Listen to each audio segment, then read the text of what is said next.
Hello, everybody, and welcome to the Hebrew Canaanite channel. This is the first time that we started the live stream, and there are people waiting, and we started a little bit late. We're sorry, we apologize. We had a few delays with making coffee and stuff like that, and we didn't expect so many people to be waiting, so this is really exciting to see that people really are interested in what we have to say.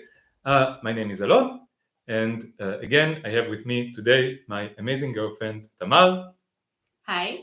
I will just shut the door. Yeah, close the door. And then we will start. We'll start. So this gives me also the opportunity to say that Alon never mentions it, but some people are asking how they can donate. And so Alon did open a Patreon like already a few months ago. He's just never mentioning it or putting any links upon. Yeah. But you can find him on Patreon, the Hebrew Canaanite, just like the name of his channel. And whatever you can donate, whoever feels like his content is important and is valuable, so you can help him out. Surely he needs the money, so because it's really hard to make a living in the Zionist regime when you're anti-Zionist. So since he's too embarrassed to mention it, I thought I'd plug that in there. Yeah, so I'm really bad at self-promotion. So luckily, I have Tamar with me, who might be bad at self-promotion, but she's not bad at promoting me. Yeah. I can't make a living here, living in occupied Palestine, not a real living. I give some private lessons in math, and my father gives me money and helps me, just for full transparency. This is the only way that I can survive. Otherwise, I would have to stop doing this and, look for a job in high tech, maybe in Elbit or somewhere like that. No, I'm kidding. But I would have to go back to the academia, which is liberal Zionist, and it would be very difficult to continue doing this and being radical and speaking freely about the freedom of Palestine. So thank you, Tamar, for helping me with that. But I do want to add that this is not the only way to help. To give to donate on Patreon. So on Patreon, the Hebrew Canaanite. If you look up the Hebrew Canaanite on Patreon, I will write the Hebrew Canaanite on Patreon. Maybe I will send a link to Patreon. It's easy,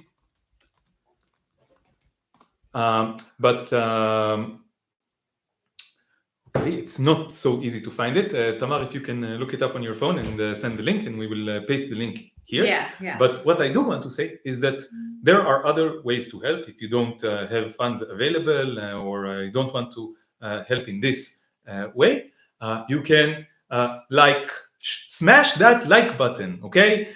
Subscribe to the channel, share videos that you find interesting and helpful, share them with your friends, share them with your family, share them with your enemies, spread the word around, tell people about my channel, tell people that they should watch the channel, whatever you can do to increase the exposure of this channel, because now we have 5,000, almost 5,000 subscribers on this channel, which is something that I never imagined that could happen, okay? It's amazing, but it's still not a sufficient basis to make a living of YouTube and social media, okay, unfortunately. And a lot of comments recently have been saying you deserve a bigger audience, okay?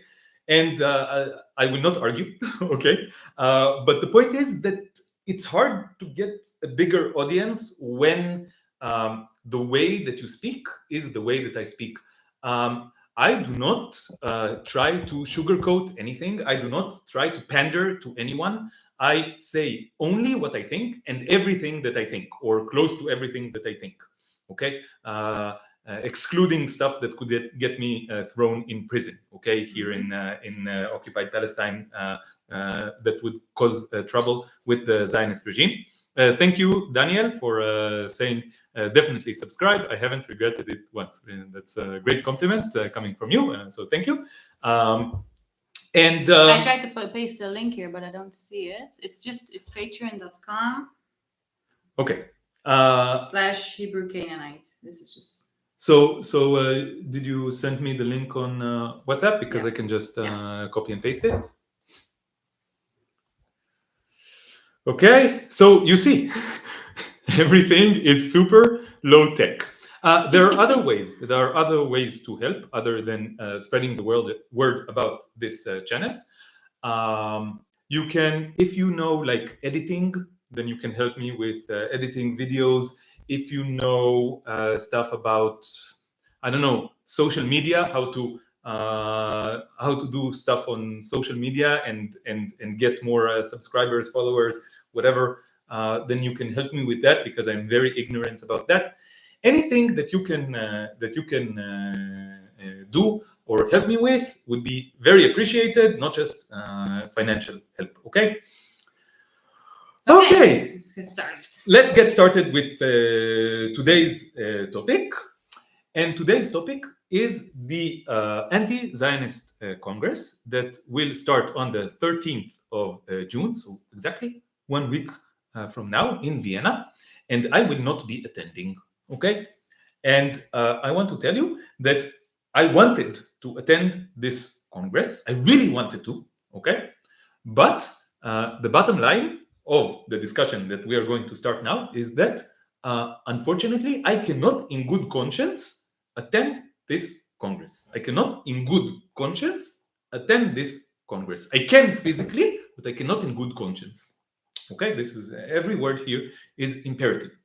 And we will tell you the story of how it became clear to me that I cannot in good conscience attend the Congress. But first, I want to say that this discussion is going to be quite difficult, like many of the discussions that we've been having on our live streams, like the discussion that we had about the the falling out that was in the leftist WhatsApp group, and about normalization. I yes. think there's so many things that once you're already a minority opinion, and then once you find other people who think like you on that issue, you really want that group to to be part of this collective that you feel part of, and not to alienate them. So there's always this kind of fear of, okay, now I'm going to say a real unpopular opinion. Yes. So more people, there's already so few, so who's left? Yes. So yeah, that's kind of it's something that really makes it hard to speak freely and to really tell the truth about what we think about things. But and this is just a microcosm of the same thing that happened to me with the Zionist cult, for example. This is the reason why the reason that you can see me as someone who is speaking out against the Zionist cult in a very vocal way from inside the Zionist cult is that I always choose to go with my principles, or I try as much as I can to go with my principles and not to succumb to social norms and social pressures. Okay, and here it's the same kind of thing. There are certain social norms and social pressures within the movement to free Palestine, and if I want to see myself as someone who is part of the movement to free Palestine, but still want to keep other principles, do we do a spoiler? No, let's not do a spoiler, but I want to say to this that this kind of cliche saying, just be yourself and then you'll be accepted. Yeah. So yeah, that's quite the opposite of the truth. When you yourself is someone who holds radically different opinions than the norm, and when you're really trying to be 100% authentic about them and without compromise, then this is the best way to alienate people. Like none of my friends, know all of my opinions about all this. Nobody. Yes. So I don't know. And you know that if they know their opinions, you know that if they know, they will not be your friends anymore. Yes. So I, on a daily basis, have to make this choice. Like, do I want to keep some social life? Do I want to keep some friends around? So then do you want to keep your job? My job, yes. So I silence myself. Do you want to keep your family? Yes. So there is this kind of this outlet is really the only public one, because of course we talk with each other and with Eric and some really other friends, very specific people, other people that I speak freely with. Yes. But like in my daily life and with my friends at work, no way. Yeah, and let me just adjust the camera slightly. That didn't work. That kind of worked, just because. Okay, whatever. It's going to be quite a difficult discussion. We tried to prepare as much as we could to this discussion and think about the points and how to make the points, but it's not very easy anyway. Okay, Yes. so I think I really like. I mean, what I've seen from a lot of your audiences, though, that a lot of people they are really open-minded, and we really try to. You always do it, and since I joined, I try to do it as well to really explain our points, to really, not just say words and not explain why we're saying that, but like how we got to them and explain them as much as we can. If someone is not open-minded, if someone just wants to hold on to their beliefs, and there's nothing that we can do. But I think we try our best, at least, to really put a rationale behind what we say and the logic and because all our opinions, it's not just we decided on an opinion. Okay, we got to the opinions, to our opinions, to our positions, to our choices, because we have a rationale behind them. Okay, so we can explain the rationale, if there are problems with our rationale. Sure, raise the problems and we will speak about it, okay? And in fact, because we have gone through the process of change, I think we're better able to explain than people that haven't gone through it. Growing up, I was a Zionist, and this is the upbringing that I got. And we were both Carnists, okay? Like almost all people. This is the next thing that I was going to say. I was Carnist, so it's always kind of funny when a Carnist comes and tells me certain things as if I'd never thought about it. Like, for example, they say, "Oh, but it's tasty." Well, I've eaten it. I mean, I know what it tastes like. This is not an argument. I know that this is a reason for you, but bringing all these reasons as if it's news to us. But it's us who have made the change to a different viewpoint through a process of a lot of thought and reflection. So I think there's merit to that. I think, we're not just saying things because this is what we were taught growing up or something. All right, so you want to start the... Yes, okay. Dive right in and start telling the story kind of like from the beginning. Yes, okay. So we made points. We wrote them down on our phones. Points that we want to raise in the discussion. And so I wanted to attend the Anti-Zionist Congress because I thought it was an important thing to do. But then I went on the website and I got an impression of what it's going to be like. Some things I liked more, some things I liked less. But all in all, I was like, okay, wonderful. I want to attend. But one thing bothered me, like it always bothers me when I attend social events. And this is the question of food. Because food is highly politicized within human society. And it is politicized in the sense that the vast majority of humans consume the products of the biggest Holocaust in the history of everything and call it food. This is the thing that they consume when they eat food, quote unquote, eat food. So I have to ask about it. So, and you're saying this is political, but this is right here. I can point out that for most people, it's transparent that it's political. There's likes, there's dislikes, there's people that like to eat like this and like to eat like that. It's also a very concrete focus on the food and the aesthetic and the taste aspects of it, and maybe preferences, maybe allergies and things like that. But it's not thought of as something that is political, and that is because it's transparent to most people that there's others involved in the production of that food. Yes, slavery and exploitation and violence and murder and rape involved in the production of the food. And it's something that is related to as an interpersonal or personal issue, like a human-to-human issue. But we'll get to that. Yes, we'll get to that. We are going to raise all those points. Yes. So what I did was I sent a message to someone who many of you probably know. His name is Roni Barkan.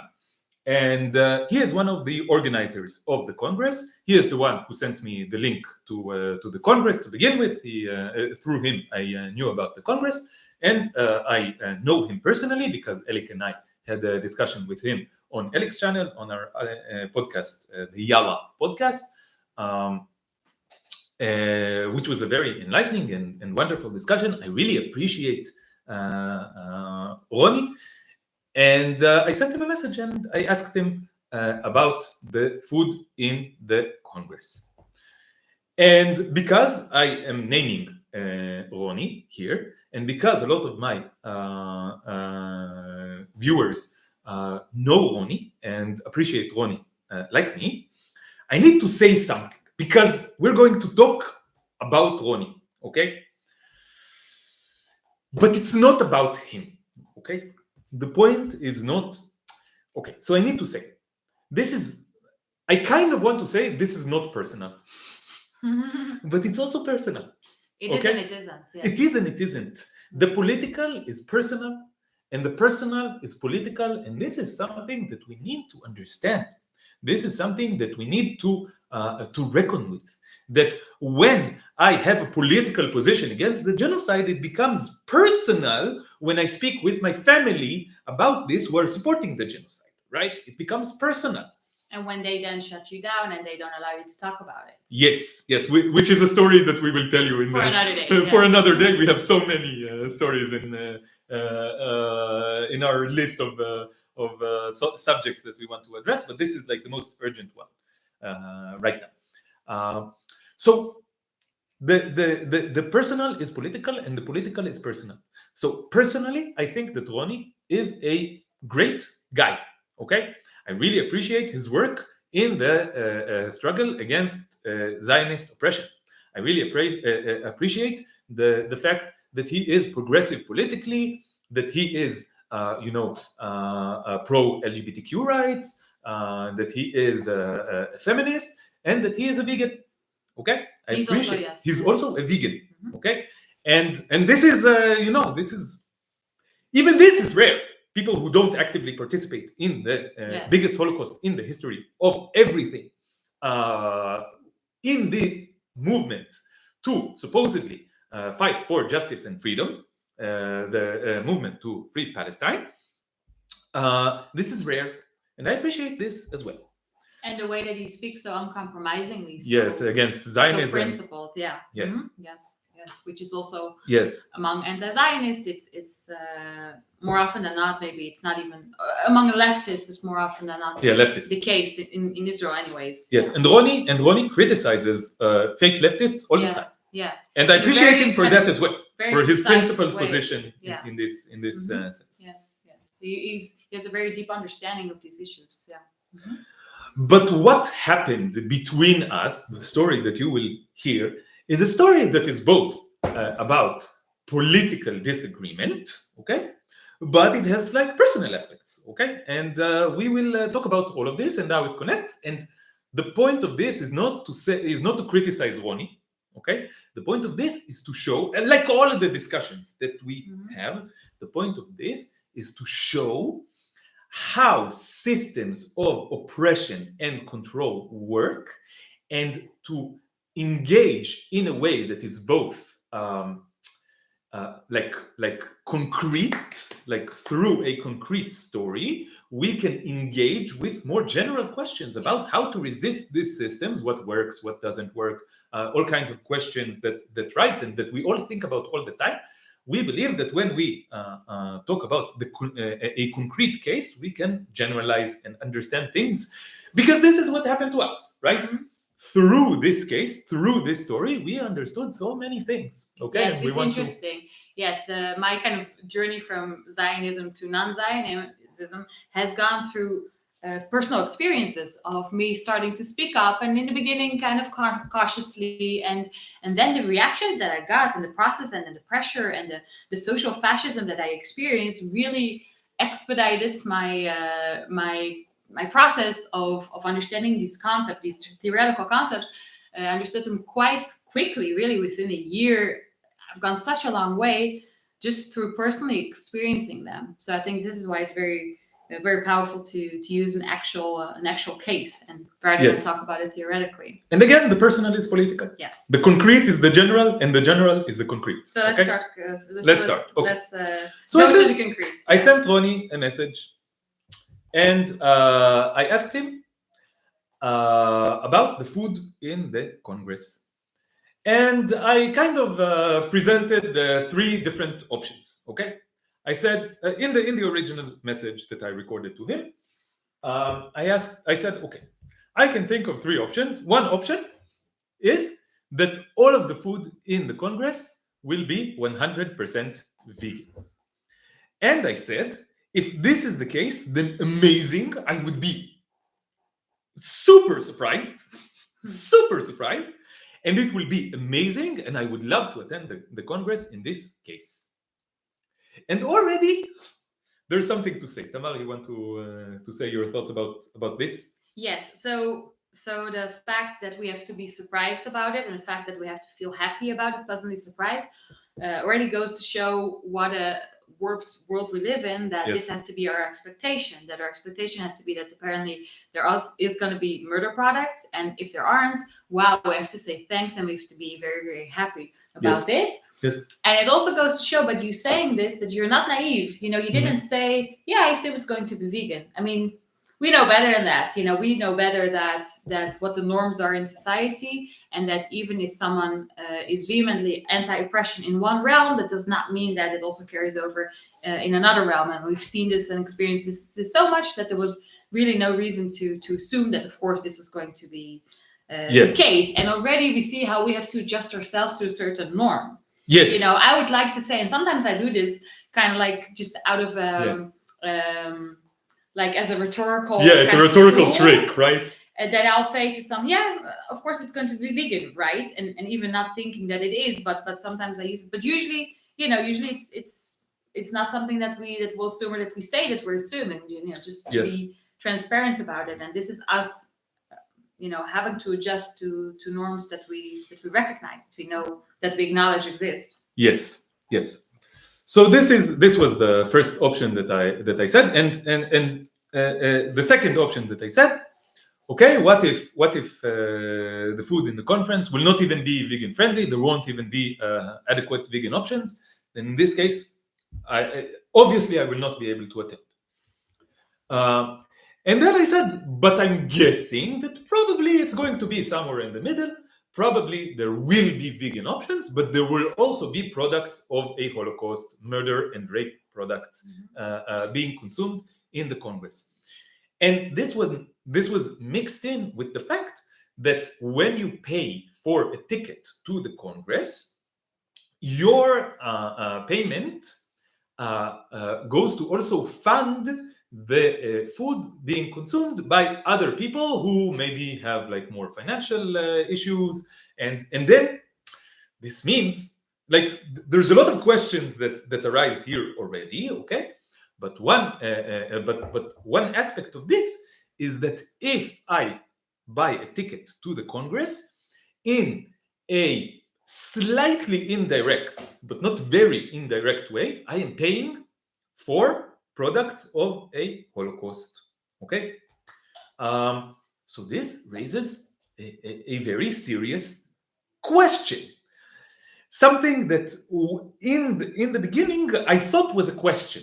Okay, and this is when you thought of the example of going to a non-vegan restaurant. Yes, going to a restaurant. So you want to present this issue? Yeah. So while you're recording the message, you said that you thought of another example where there's kind of a dilemma that we both face sometimes when we go to a restaurant usually with other people, if we go to a 100% vegan place or not. Mm-hmm. And so sometimes we do eat in places that are not 100% vegan because there really isn't always a choice because there's quite few places that are 100% vegan. And also when you go with other people, for example, I had a work thing the other day and we went to a place that's not vegan. So that for us is a dilemma. And I think he actually said that if at all there's another choice, you prefer not to do it, not to go. Yes. But then you emphasize that this is different because you will not be funding other people. You cannot be responsible for what other people order at that place. And also there's a recognition, and again, this is us having to adjust to the norm of it's impossible to not fund non-vegan companies or non-vegan restaurants because there just aren't enough of it. Even when you go to the supermarket, Yes. you know, the supermarket sells all kinds of things, and they're talking about it right now, but there isn't 100% vegan supermarket. There's one in Berlin, but there's like a few in Berlin. And even then, like when you buy products from all these companies, that is often some of those companies are not 100% vegan. Exactly. Most of them are not. Exactly. So it's a facet of reality that there's really not much that we can do about it. But then, as you're saying this point, you actually continue going on to why it actually is vastly different from going to this conference. If this congress has what the difference is actually. So I will explain the difference. Yeah. Okay. So again, going to a non-vegan restaurant is something that is morally to a restaurant that is not 100% vegan is something that is completely morally questionable. Okay, because you give money to people who will use that money to continue oppressing non-human animals. Morally questionable and also kind of unavoidable. Yes, both. And this goes back to why the whole capitalist system is also actually connected to it all. Mm-hmm. Because even when we have, like, I don't know, an electrician coming and we pay that electrician, or any service, or any person that we pay for any service, whatever they do with that money, that is not on us. That's not something that we can control. And this is how the system works. So it's in so many ways. It's something that you can't avoid, but you can try to avoid the more kind of blatant examples of it. Yes. Such as not buying the one vegan product that a whole meat-based company has, or something like that. Yes. But like in principle, it's not 100% completely different. Yes. Yeah. But this is different from this situation, and I said this in the original message. These are like our like day-to-day kind of dilemmas. Yes. This is something that both Tamar and I have been thinking about, ever since we became vegan. Okay, yes. I became vegan around 14 years ago, and from the start, I had to deal with those dilemmas. I remember myself thinking about this, talking about this. Do I go to a non-vegan place? If there is a vegan place, back then, 14 years ago, there were like 3 vegan places in Israel, okay, in occupied Palestine, okay. Do I go to a family dinner? Yes. Do I go to a wedding? Do I go to a party? Do I go to a work-related thing? Yes. I mean, and then oftentimes the response can be yes, because otherwise you cannot participate. Yes, it's just impossible. Yeah. But then it's important just to be aware of it, that is at that moment you are a normalizer. And this is also going back to the discussion about normalization. To say someone is a normalizer is not to say someone is a bad person. It's recognizing a situation that is sometimes unavoidable, but the most, or very difficult to avoid. And so, but by recognizing that you're a normalizer, you can maybe somehow kind of either by talking about it, or while you're there, or either by being aware of it and raising that awareness to others. Kind of lessen the negative impact of it. But this is, oftentimes we're normalizing. It's so normalized that oftentimes by the things that we just do in our day-to-day lives, we normalize the animal holocaust as well. Yes. And I mean, you just go to think that you go to a restaurant where they serve like human flesh or cat and dog flesh. It's ridiculous, but this is what we do.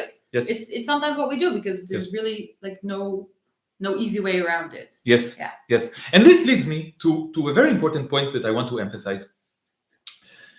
Sometimes I get, like, when I present my totally radical positions that no one should ever be murdered, I get the criticism that I'm being naive and utopistic, right? But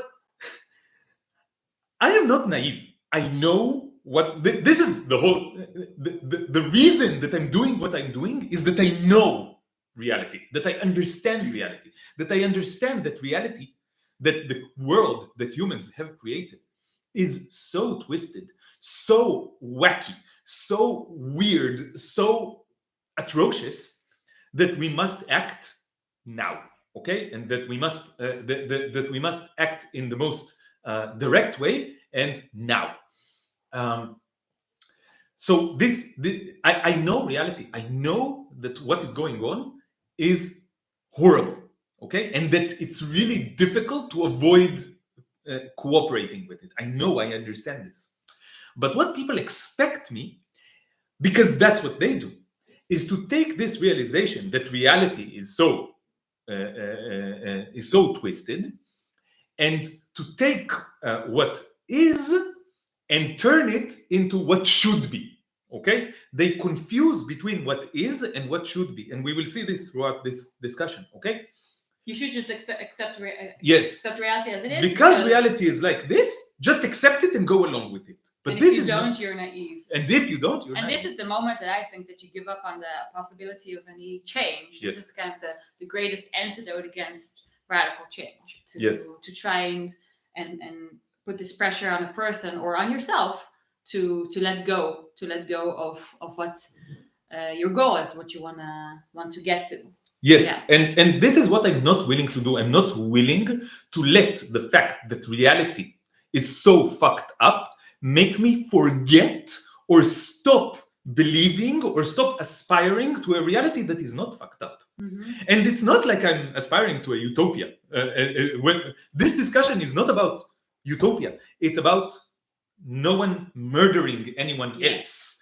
No system, no holocausts. Like no systemic oppression. No systemic oppression and no Holocaust. It doesn't mean there's not going to be death. It doesn't mean there's not going to be suffering. It doesn't mean there's not going to be illnesses and maybe not arguments between people. Yes. I don't know, conflicts, whatever. There could just no systemic oppression. Yeah, no holocausts. Yes. This is all the time. This is like the minimal thing that anyone should aspire to. And it's weird to me that we're in such a fucked up situation that, to me, saying that I still aspire to a world without systemic oppression and Holocaust is considered naive and utopistic. Yes. Okay, I think it's part. It's testament to how warped reality is. Yes, and it's part of how fucked up the world is. It's part of what preserves the fucked upness of the world. Yes. Okay.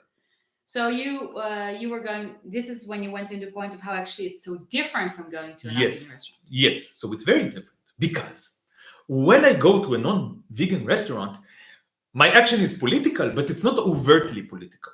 It's not that I'm engaging in political action while I'm doing this.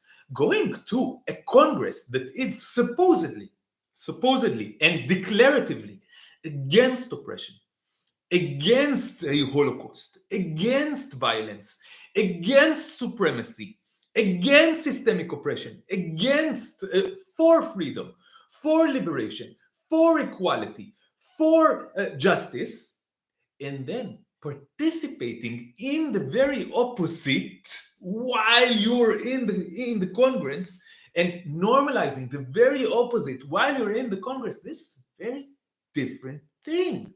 The contradiction is much more severe, and it's not just an aesthetic, psychological thing. Mm-hmm. I think that this is something that I think needs to be understood.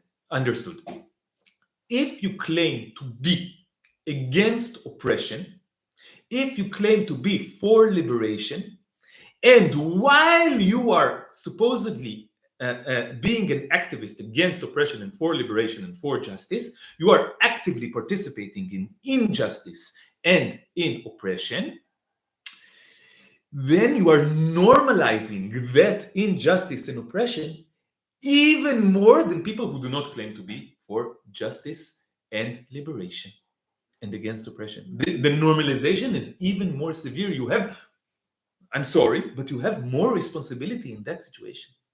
Okay? When Nazis eat meat, I'm not surprised. But when supposed social justice warriors eat meat, I'm very surprised.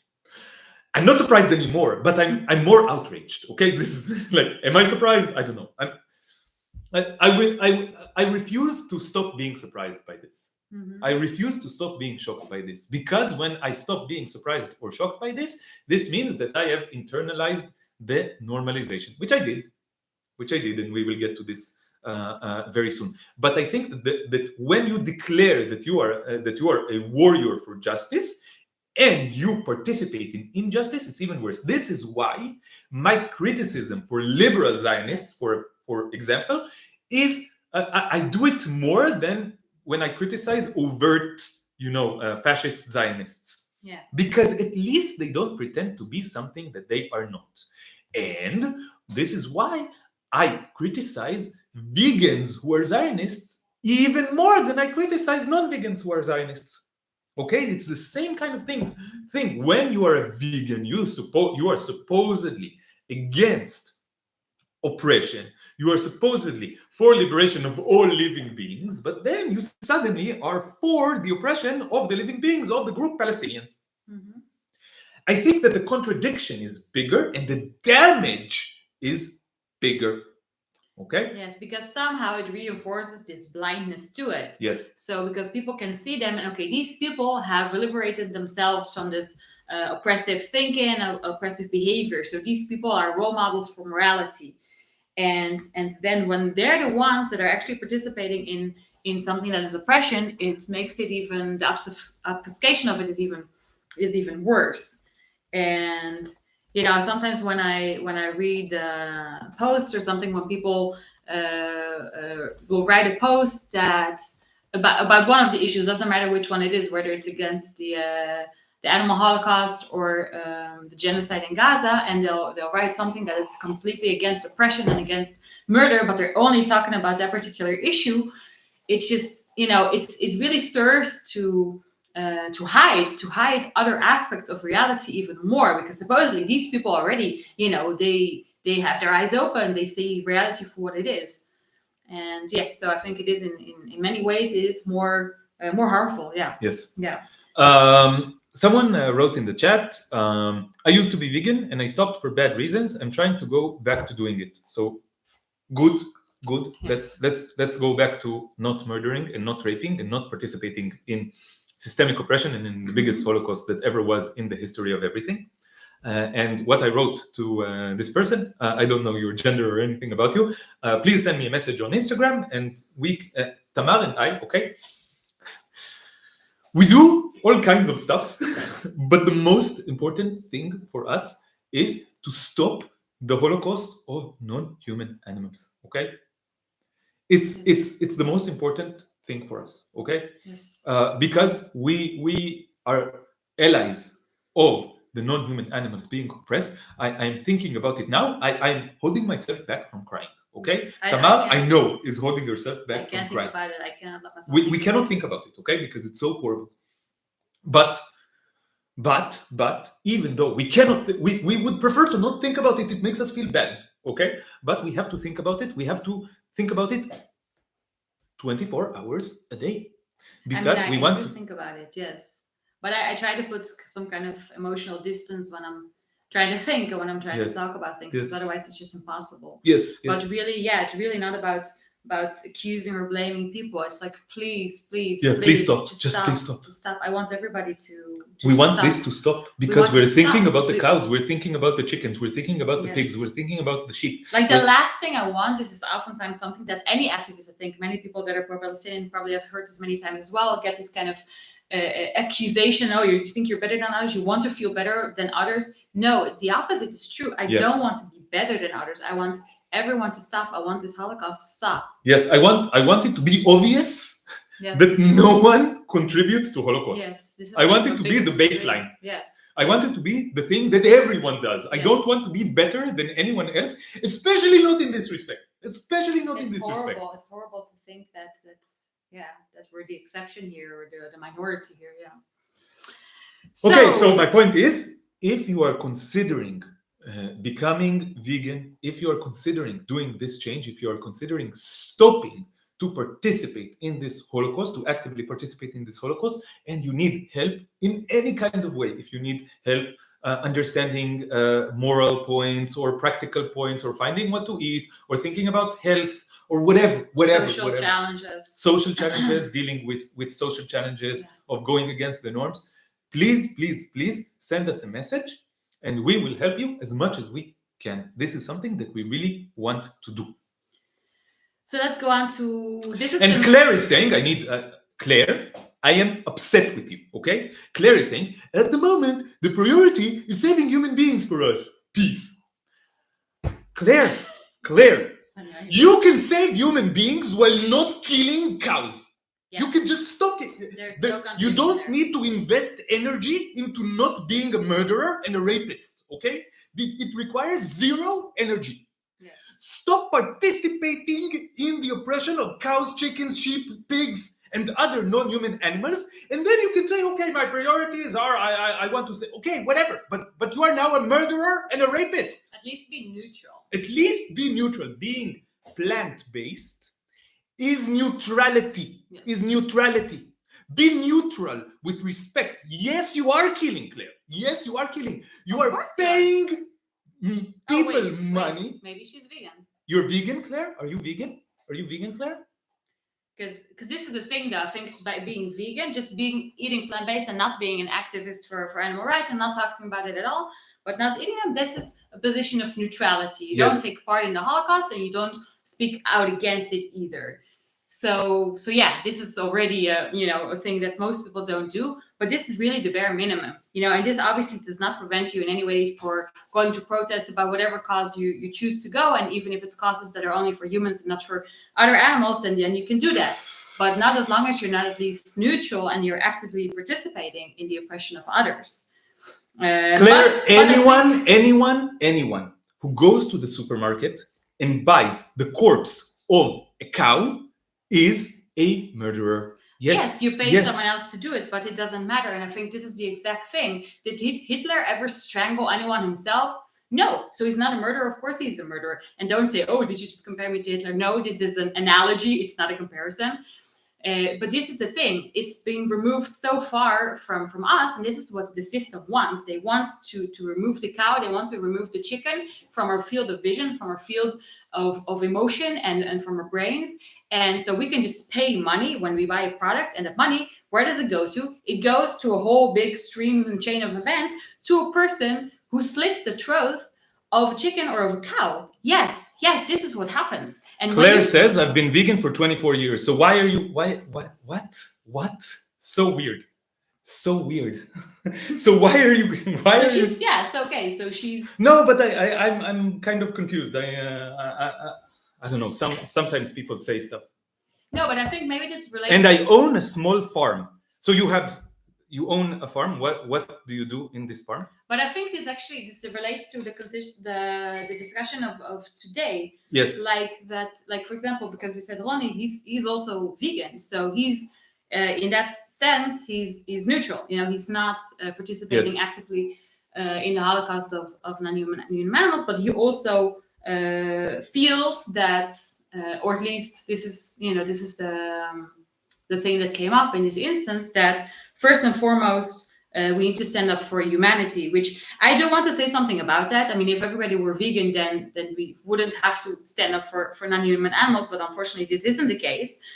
That as long as these oppressions occur of non-human animals and of humans all over the world, then we all make our own personal choices of what we invest most of our time in to fight, or maybe we don't fight anything at all. But to say it as an objective fact or as a prescription for others what we should fight for first, I think it's really important to when you do that, to look at yourself and say, why am I saying this? Why am I telling other people what is the most pressing issue? What is the most important matter? If you're only looking at like the objective facts of the number of victims or the depth of oppression, then everybody should be animal liberation activists. Yes.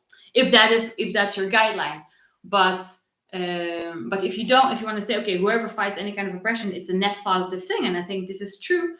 The moment you tell others, oh, you should fight for this and not for that, ask yourself why you're telling someone else what's the priority. If I were a cow, I would not want people to invest all their time and energy in human rights. I would then want them to invest all their energies in animal rights, in my cow rights. This is what I would want. So it's all just a matter of perspective.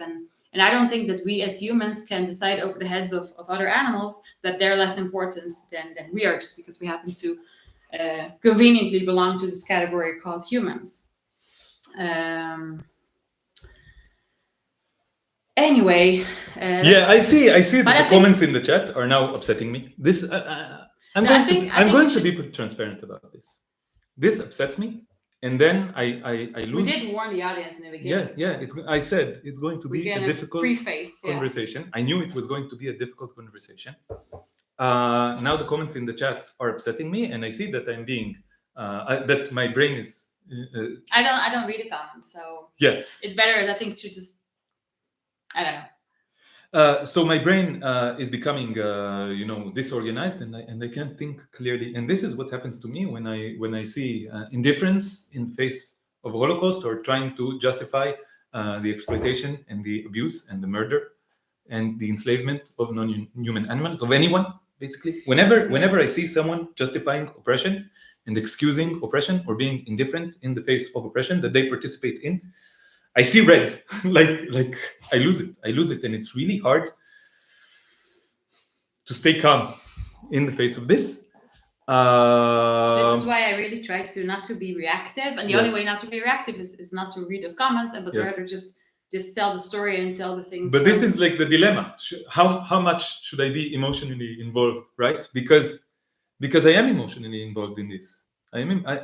This is the reason that I don't participate in it, that I do everything that I can to stop it, because I am emotional. If you're not emotionally involved in it, then you won't be, which we will see soon, then you won't be as committed to it. But when you are emotionally involved in it, then it causes you to like, it causes so much difficulty when you try to be effective when resisting it. So I don't know. There really is no good answer to this, because like deep breath. Yeah.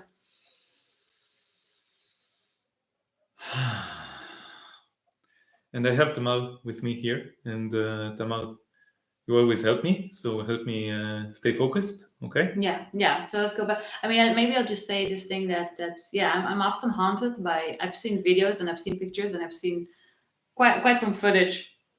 Some that I chose to see and would maybe go vegan.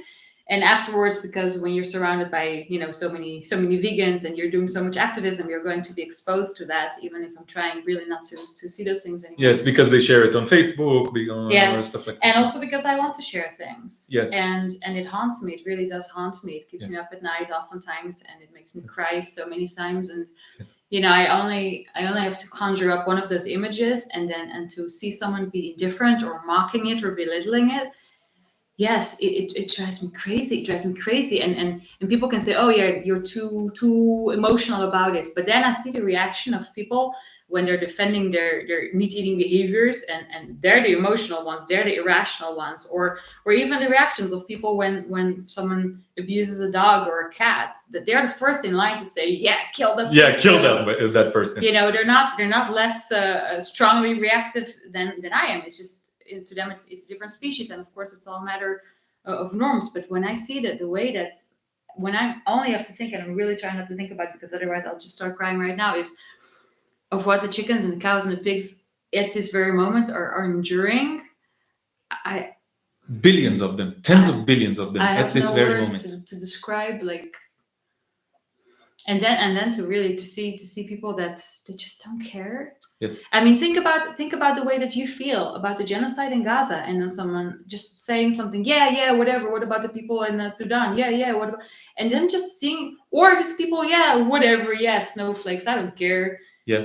How does that make you feel? Or Zionists celebrating it, When you're crying because you see these children and they're starved, and you see these people after the bombings, and you see all that death, and you feel that emotion, that pure, that raw, that unbelievably overwhelming emotion, and then you're faced with someone who's like mocking you for that, or who is belittling that, who is indifferent to that. What does that do to you? That's what that does to us in the context of the non-human animal Holocaust. Yes. Okay, let's continue the discussion. Let's try. Okay. Yes. So now this is the message that you sent to Ronnie, and then you got the response. Yes. From him. So you want to say about some things about maybe that? Tamar, you continue telling the story, and I will try to collect myself, and then I will continue. Yes. So Ronnie started off by saying that he basically agrees. That he says, like, yes, I agree that if there's murder in the Congress, then of course that's not something that should be, and I basically agree with you, and like to remind the audience that Ronnie himself is vegan. Yes. And he said, but so I basically agree. But at the same time, yeah, I admit that I didn't insist on it. There were a lot of discussions going on about a lot of things about the Congress and things that I thought were not the wording used for certain things, and I thought it was not quite accurate in the way that it should be. So I made comments, and they made changes because of that. But this particular issue is yeah, I admit it's not something that I insisted on. So maybe I'll just say here in parentheses that that this already brought a question to our mind, like why choose to insist on one thing and not on the other, especially when the one thing involves wording and I'm not saying that it cannot be important. I think a lot of times the words that we use have a lot of meaning and they're very important, and they obviously shape our consciousness and our thinking and therefore afterwards our behavior. Yes. But even so, why insist on the use of certain words and not insist on the actual actions of actually serving dead bodies of victims of an oppression? Yes. And so that goes to show that there is a set of priorities of what is more important than other that things. Is, dare I say, slightly biased because maybe of certain ideologies, maybe related to supremacy. Maybe. Yes, to human supremacy. Maybe. And okay, this is an interesting point. Mm-hmm. It's an interesting point because it really goes to show some other things. So he gave the example. He said, yes, it's one of the things that when you're an activist, you have to deal with all kinds of dilemmas. And then he gave the example of protective presence in the West Bank. I don't know, probably most of you are familiar with it, which is activists, left-wing activists, not necessarily anti-Zionist, but anti-occupation activists going to the West Bank to be basically a human shield, a protective presence for sometimes it's people who are picking the olives from the olive groves, and sometimes, but in this particular example, he mentioned helping people who are shepherds. Yes. So they have goats or sheep or something like this, and then you have you give a protective presence so that they will not be attacked by violent settlers, which is often the case as they're trying to live their day-to-day life.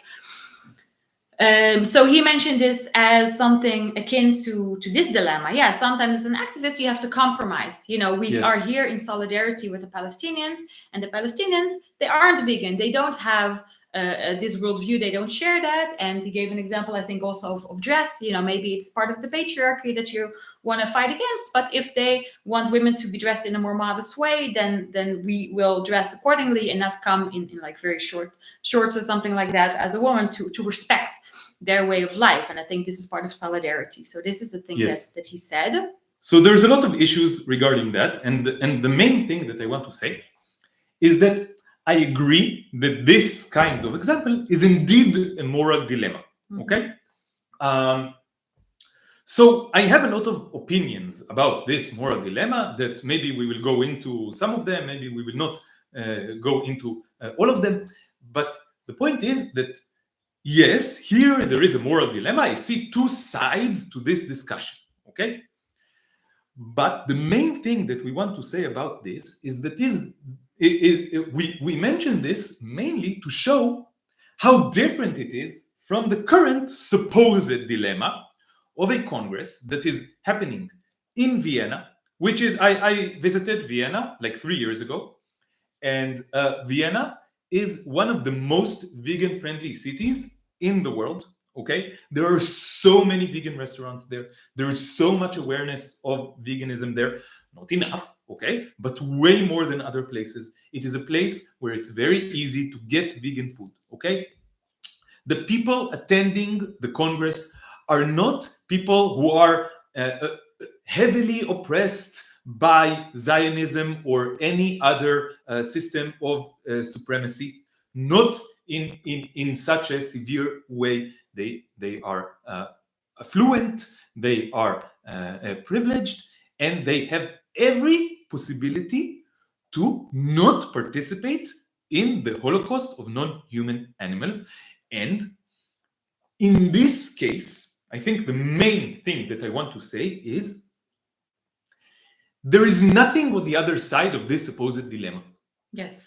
On one side, there is the biggest Holocaust in the history of everything. There is enslavement, exploitation, abuse, and mass murder. And on the other side, there is absolutely nothing.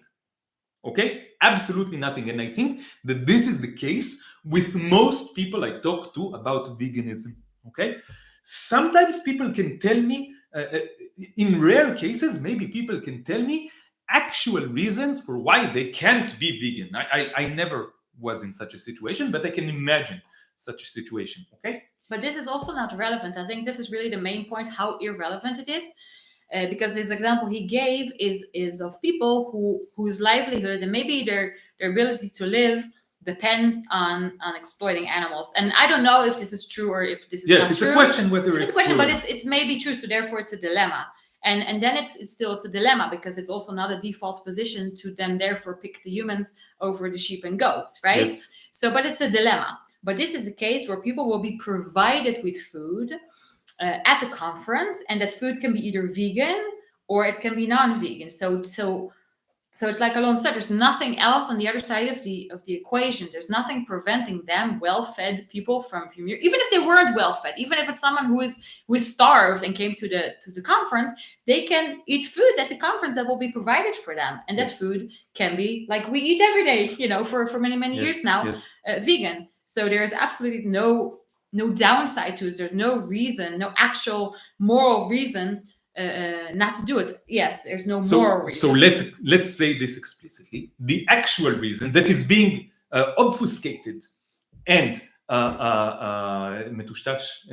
and blurred by pseudo moralistic arguments, the actual reason is gluttony. This is the actual reason. The actual reason is that the participants of this Congress want to eat corpses because they find food that contains corpses of abused animals to be slightly tastier than food that does not contain corpses of abused animals or the products of their enslavement and exploitation. Okay. So the thing that he said is about solidarity. When we're in solidarity with someone, then sometimes we have to make moral compromises. Mm-hmm. And so this, I think, highlights the importance of intersectionality, that when we're intersectionalist and we oppose all oppression, then there are no contradictions. There are not supposed to be any contradictions in who we are in solidarity with. So to someone who is in solidarity with Palestinians, but not with non-human animals, so to that person, it may sound like a natural thing. Yeah, we do whatever to be in solidarity with them. But for someone, like me, like us, we are in solidarity with the cows and the chickens and the pigs and the fish and all the other animals. We are in solidarity with them. Yes. So then if we are in solidarity with them, this means in effect that we cannot, as from this position of solidarity, we cannot take part in something that harms them, obviously, that oppresses those very beings that we're in solidarity with. And so if everybody in this Congress, and including the organizers, were also intersectionalist, then obviously all the food there would be vegan, and it would be open to everyone. You wouldn't have to choose who to be in solidarity with, because it would go without saying, with all oppressed groups. Yes. And you don't have to This choose. is true solidarity. Solidarity. You cannot pick and choose with solidarity. This is a contradiction in terms. Mm-hmm. You can be in solidarity with everyone who is oppressed, or you are in solidarity with no one who is oppressed. Okay? Mm-hmm. If you are, I am in solidarity with Jews. Mm-hmm. I am in solidarity with other Jews. Therefore, when the Jews went through the Holocaust, I was in solidarity with them, and I agree with them that they deserve a safe haven where they will not experience any oppression, where they will not go through another Holocaust. And therefore, it makes sense. Please don't quote me on this. I'm being sarcastic, okay? Therefore, it makes sense that the Jews can kick out the Palestinians from Palestine, take Palestine to them, and start a safe haven for them in Palestine, and change the name of Palestine to Israel, and oppress Palestinians and genocide the Palestinians and ethnically cleanse Palestine from Palestinians. If I am in solidarity with Jews alone, then Zionism makes sense. Yes. The result of being in solidarity Yes. only with a specific group of living beings Yes. is that you agree with oppression in the favor of those living beings at the expense of other living beings. Yes, so solidarity can become a negative thing when it's selective. And I think this is a really important point, because I think one of the things that characterizes more right-leaning Zionists, so that are more fervently in favor of oppression of the Palestinians, is that they feel a lot of solidarity with other Jews. They're oftentimes the people that talk about, yeah, my fellow Jew, and I don't care what you think, you're a Jew, so I love you no matter what, even if Yes. your opinions are different, we're all in this together, let's get together. And oftentimes they... What is the slogan? The slogan of Zionism from October 7th until now? ביחד ננצח, together we will win. Yes. There's a lot of solidarity between Zionists. And they a were lot of praising solidarity this. between them. After the 7th of October, praising volunteers and praising how everybody comes together in solidarity. And I think there is a positive correlation between the level of solidarity towards Jews, towards the in-group, and the level of support for the genocide and for Yes. the oppression of the Palestinians. Yes. So once solidarity is selective and exclusive, meaning only for certain groups, then you become more oppressive to those out groups. So when Yes. you're talking about solidarity, which I think is a very important concept, but it can only be a positive concept when it includes all living beings. Yes. And this is just another case. Oh, because I'm in such solidarity with the Palestinians, with humans basically, so I'm therefore now oppressing other animals more. Okay, And it's not because they're more in solidarity with Palestinians than we are. It's because they're more selective about their solidarity. Don't want to read the comments. Let's continue. Yes, I will not read the comments. I don't know at this point of respecting. I want to say something about moral dilemmas. Okay, I think a lot of people talk about moral dilemmas as if this question of moral dilemmas is an important one. And I believe, maybe you will be surprised to hear, as someone who is who tries to think about morality in an intellectual and sophisticated way, I believe that the question of moral dilemmas is almost always completely irrelevant to anything. Okay, the vast majority of moral questions that we encounter in our day-to-day lives are very simple questions. The questions are: do you actively participate in an oppressive system, or do you choose not to participate in the actively in the oppressive system? Maybe if you choose not to participate in the oppressive system, then there are practical, pragmatic questions about how to do it. But most of them are not moral questions. They are pragmatic questions. Okay. The most questions are: do you murder? Are you going to participate in murder? Of course not. It's a very easy question. A lot of people like to talk about trolley problems when they speak about moral dilemmas. And the only trolley problem that I think is worth considering is the following problem. There are two train tracks, and and on one of them there are billions and billions and billions of innocent, defenseless animals being enslaved, exploited, and abused and murdered. And on the other one is nothing. This is this is the case of the Congress and whether or not to have vegan food there. Or for anyone being vegan or not vegan, this is your trolley problem. This is your trolley problem. And I just, if you already mentioned the trolley problem, then let me expand it and say to make this point that you're making is like the kind of the traditional classic trolley problem, because there's like two people on the tracks here, there's one person on the track here. Do you steer the wheel the other direction? Do you kill one or two people, whatever? And so I'm saying the problem is that there are people on the tracks. Like, who put them there? So I think the fact that this is to say that most moral dilemmas are actually artifacts of a severely distorted world, which then causes us or forces us to make choices that we would otherwise never want to make. Like, we would never want to participate in any of that. And maybe I'll just give a very small example, and then we'll move on. Yes. About, for example, that I take care of 4 cats.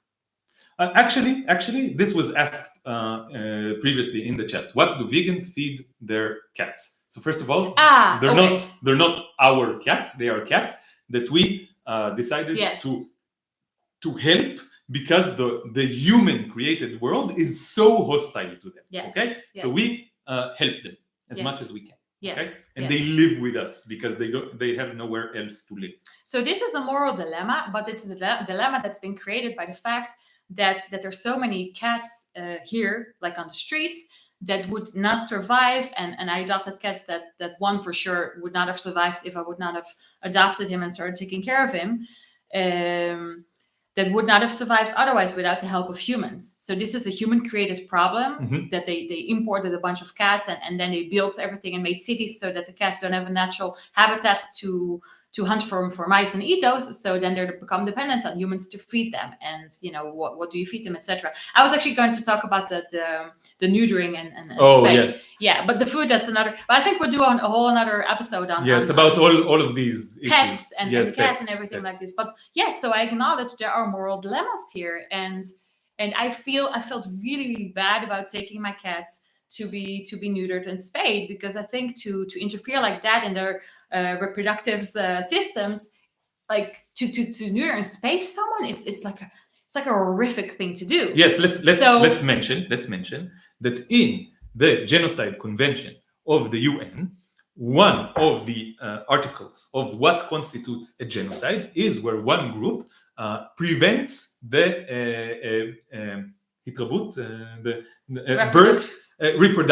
prevents reproduction of another group. And this is what is being done. This is something that is being done on a regular basis by humans to cats, for example, and to dogs, for example. This is so one of the articles of the genocide,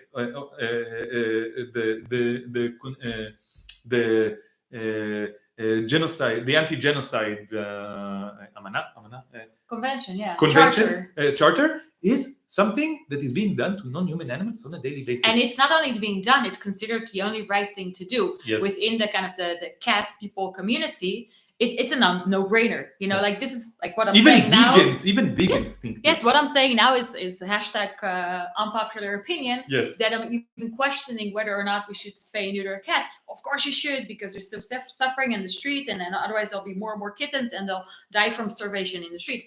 And I agree with this point, and this is also the reason that I did it, and many other reasons about certain dangers to the cats in this world that has been created by humans that will cause a lot of suffering. So I chose to minimize the suffering, and then I did something that actually oppresses them in a certain way by the fact that I was interfering with their such a basic thing.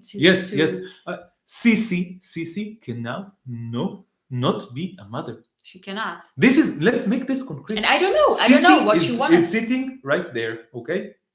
She is an amazing and beautiful black cat, and she cannot be a mother ever because of me. Because I chose that for her. Yeah, and I chose this for her, and I felt, this is the other thing. I felt such sadness, and I felt so bad when I did it, and at the time, it was a little bit before it was before I was vegan, I think, but also even if I would have been vegan already, it wouldn't have mattered, because even among vegan cat people, it's like a no-brainer. This is what you do, because a lot of them still have this kind of mindset of dominion over other animals, and to them it's a no-brainer. Of course you spay and neuter. So I had these emotions that were confusing to me. I'm like, people are telling me, of course you have to do this, because otherwise you're causing them suffering, even putting the responsibility if you don't do it, right? As if I put them there on the street in the first place. But I was confused about my emotions that were telling me something different. And now I understand that my emotions were correct. Yes. They're correct. It's a horrific thing to do. Yes. That said, I would probably still do it again, given the choice, for those same reasons, because the world is so fucked up and so distorted. So this is the bottom line, right? And this is a dilemma. This is a dilemma that is a result of a fucked up world. Yes. All and most moral dilemmas are of this nature, I think. So most moral questions are not dilemmas. Yeah. And the ones that are dilemmas, most of them are caused by how much the world is fucked up. Yes. Okay? And to me, the only answer that I can feel even slightly comfortable with is just saying, okay, so I will go to the root of the problem, and I will uncompromisingly, radically, and without any asterisks, oppose all oppressive systems from the root and completely. Okay, so this is the only thing that I feel that I can stand behind. Okay, that is truly consistent. What the practical results of this are, I am not sure. This is getting from the abstract root position to practical behavior is hard.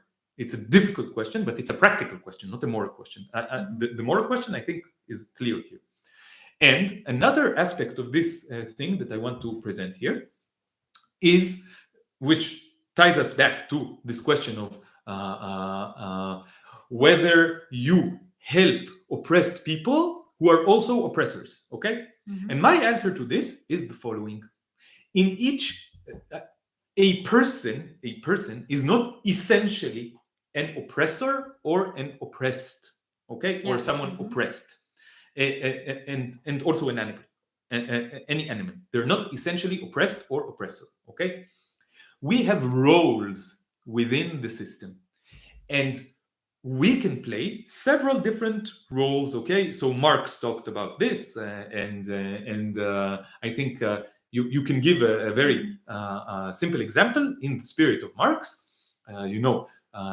Some old lady who is being oppressed by capitalism because she is not very rich. Okay, but she is also an oppressor in the sense that she has an apartment that she rents out. So she is a landlord. Okay, so this is an example. You can imagine this example. Maybe you know someone like this, and this old lady can be very, very nice, and I can also be sympathetic to the fact that she is oppressed under capitalism, but I also have to acknowledge that she can also be an oppressor in the system of capitalism. It's not an essential claim about an individual, whether you are an oppressor or someone oppressed. It is a role within a certain dynamic. It's not an inherent characteristic of a person, and this also means that whenever there are contradictions in the system, kind of the guideline for us, I think, is to, in every situation, if there is a situation where one is the oppressor and the other is the oppressed, we will be on the side of the oppressed in that situation, because this is a very common Zionist argument as well. Why are you pro-Palestinian? You're stupid. And for example, if LGBTQ people are pro-Palestinian, if you were in Gaza, you would be persecuted or murdered for your identity. And even putting aside the fact that that is not true and that they're making all these kinds of assumptions about, I don't know, to be honest, I don't know exactly what the situation is in terms of that, but I know it's probably grossly exaggerated. But like there isn't anti-LGBTQ sentiments and systems within, Western society. Like Western society is so hot with this. Yes, exactly. But for the moment, like, to the Zionists, I would say, let's not pretend that this is the reason that you're oppressing the Palestinians because you're pro-gay rights. This is not the case. Yes. And be at the side of the Palestinians when they're facing the oppression from the Israeli regime. And within the Palestinian society, you should be on the side of the gay people who are facing persecution for their sexual orientation. So there is no contradiction here because it's not inherent identities or characteristics of people, but it's a role in a certain situation. Yes. So in every specific dynamic where there is oppression, there is someone who is in the role of the oppressor and someone who is in the role of the oppressed. I will be on the side of the oppressed because I am for justice, equality, and liberation. Because I am against oppressive systems. So I happened to see just one comment, and I want to just respond to that really quickly. Someone asked, "What about other animals in the animal kingdom that eat meat?" So we can go into this. Maybe we'll do a separate conversation on this as well. But the main bottom line I want to say about this is that we're talking about systemic oppression, and there are no other animals, as far as I know, that are oppressing other species of animals and putting them in cages and controlling every aspect of their existence and then putting them into slaughterhouses. This is not what's happening. We're not talking about hunter-gatherers that maybe exist somewhere and this is their way of sustenance. Which might be a moral dilemma. Yes, Okay. yes, maybe there's no way around it, and certain animals there's no way around it, but this is not what we're talking about. We're talking Yes. about controlling the lives of others, having dominion over others. We're talking about enslavement, exploitation. Okay, Yes, we're talking yes, about this. We're talking yes. about supremacy. Yes, We're talking yes. about systems of supremacy, Yes. of enslavement, of So I think it was exploitation, Colin of asked oppression. that, so I hope he's still around to hear the answer to that. Yeah. Anyway, yeah. Okay, let's continue with. Okay, so we're making a lot of points, but this was the plan Yeah. to use this to make all the points that have been sitting on our hearts for so long. Okay, Do you want to talk about the respect point, or do you want to skip over that? Because let's skip. Let's skip. Yes, making it interpersonal. Are you okay with it? But this is maybe the personal and social hardship. That's like the point I think is worthwhile talking about it. That it's hard for like one of the other things that he then that it responded to Ronnie was like, aside from the moral the fact that it's problematic from a moral standpoint, it'll also be personally hard for me to attend this Congress and to be surrounded by the fact that people are eating animals' bodies and to be witness to it. And I know I won't be able to keep silent, and it's hard for me emotionally to see that. And people will be, I won't be able to, I don't want to be silent about it. And then I'll probably get into arguments because people will get defensive about it, and that will be very unpleasant. So I think you were hesitant too, but I was also hesitant about bringing these points up. And this, I think, goes to show another facet of the difficulty of being an activist. And this is being an activist for any group of people, but especially being an activist for other beings who can never speak the human language and can never speak up for themselves in a language that humans understand, because then you always are a representative. You always are someone speaking for them, their voice, and they're never present in the actual space to speak up for themselves. And this makes it very, very difficult. Like within Zionist society, Palestinians have been, cleansed from the space. They've Yes. been removed from the space. They are Yes. the absent referent. And Yes. therefore, Zionists and Israeli Jews can have discussions about what needs to be done about the Palestinian question, the Palestinian problem, Yes. above their heads. And, Yes. and they can make all kinds of very respectful arguments and have a respectable discussion and polite discussion about what to be done with the Palestinians. And someone can be for exterminating and ethnically cleansing all Palestinians, and someone can be like, oh, I'm for the two-state solution because I'm such a moral person. And when the Palestinians are not present in this discussion, this can make sense in the heads of people, even people who consider themselves moral people, okay? But once the Palestinians are inside the discussion, once they appear, then all of this becomes ridiculous. And a similar phenomenon happens but much more extreme, happens in the relationship of humans to other animals. Mhm. Okay? And in this relationship, non-human animals have been so much removed from the space, so much removed from our minds, from our hearts, and from the discussion that we are having, that completely atrocious things can be claimed by people who truly think of themselves as moral people. People can be activists for justice, liberation, and equality for all human beings. They can be true humanists, and they can consider themselves to be such moral and kind people, while actually eating the flesh of animals who were exploited, enslaved, abused, and murdered for their benefit. And for what? For a sandwich that they find slightly tastier.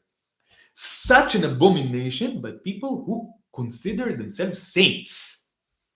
The gap between these two things is so severe that it can only be explained by such a removal of the victims from the minds, hearts, and physical space of the oppressors. So I think that usually in our these days in our society, there's a lot of room for emotions, for having emotions, or for respecting our emotions, or for expressing our emotions. And I think this is a very positive thing. It's the thing. I think a few generations back, it was less apparent, and I think it's really good that there's a lot of kind of conversation about this. That we have emotions and we should be sensitive to that. But I think as activists, it's really hard for us. And I think probably many of you also can relate. It's really hard for us to talk about our emotions because we are so aware that we are not the ultimate victims, that we are only speaking up for other victims. And then we, I think, tend to erase our own emotions and say, yeah, it doesn't matter. I'm not the victim. Yes, They're because the we victims. care about the victims. We care about the victims. We don't want to make be ourselves allies, to be good allies. Yes, we don't want to make ourselves the center of attention. But I think this is something that bothers me, because I think as activists and as allies of oppressed groups, we also go through a lot of hardships. And in the same way that people have all kinds of emotions and all kinds of hardships, and there's space for that, and they can talk about it, and they can share that. I think for us it's no different. Just because we care about others, we shouldn't care about ourselves, and Yes. it's not a legitimate thing to have and show these emotions. And let's just say that the oppressors, they don't filter their emotions. They present their emotions and how hurt they are by being criticized for being oppressors all the time. They use their emotions as a weapon to silence resistance. And we should hold our emotions, and we cannot, because then we're so afraid to actually harm the cause if we show our emotions. And I think then we're harming ourselves in a way. And it's really, when you're aware of the oppression and suffering of others, this is something that you carry with you wherever you go all the time. This is a load that you have on your shoulders. Yes. And the fact, and the other reason that I think that we're hesitant to bring up our own personal emotions, for example, that you were hesitant to bring up the fact that not only is it morally depraved to have those corpses at the Congress, it will also be hard for you personally, and this is another reason you don't want to attend when there are corpses. When you see this Holocaust in front of your eyes, you would just suffer from that. But the reason that you were hesitant to bring it up is because you know, and we know, and we have experienced that may get exploited by those that are not allies of these victims, that'll maybe exploited and used against us, and then they'll frame this as the only issue. It's your own, you're just so sensitive to it. It's your personal quirk. It's hard for you. And then they can accept that, it's hard for you, I understand. But this way they can actually exacerbate the erasing of the actual victim, the very thing that we're so afraid of, the very reason that we're usually not talking about our emotions, because we're afraid they'll latch onto that and make it an issue between them and us, between only the people present erasure in that particular erasure of the victim is a very potent weapon of systems of oppression. And the way that this is being done is always by turning it into a discussion between us. But it's not a discussion between us. There is a victim here. So when I bring up my own emotion, I run the risk of this being exploited to again erase the victim. But I think that this should be understood in the context of how oppressive systems not only oppress the ones who are at a lower status, but they also oppress those who decide to be allies of those in lower status. Okay, why?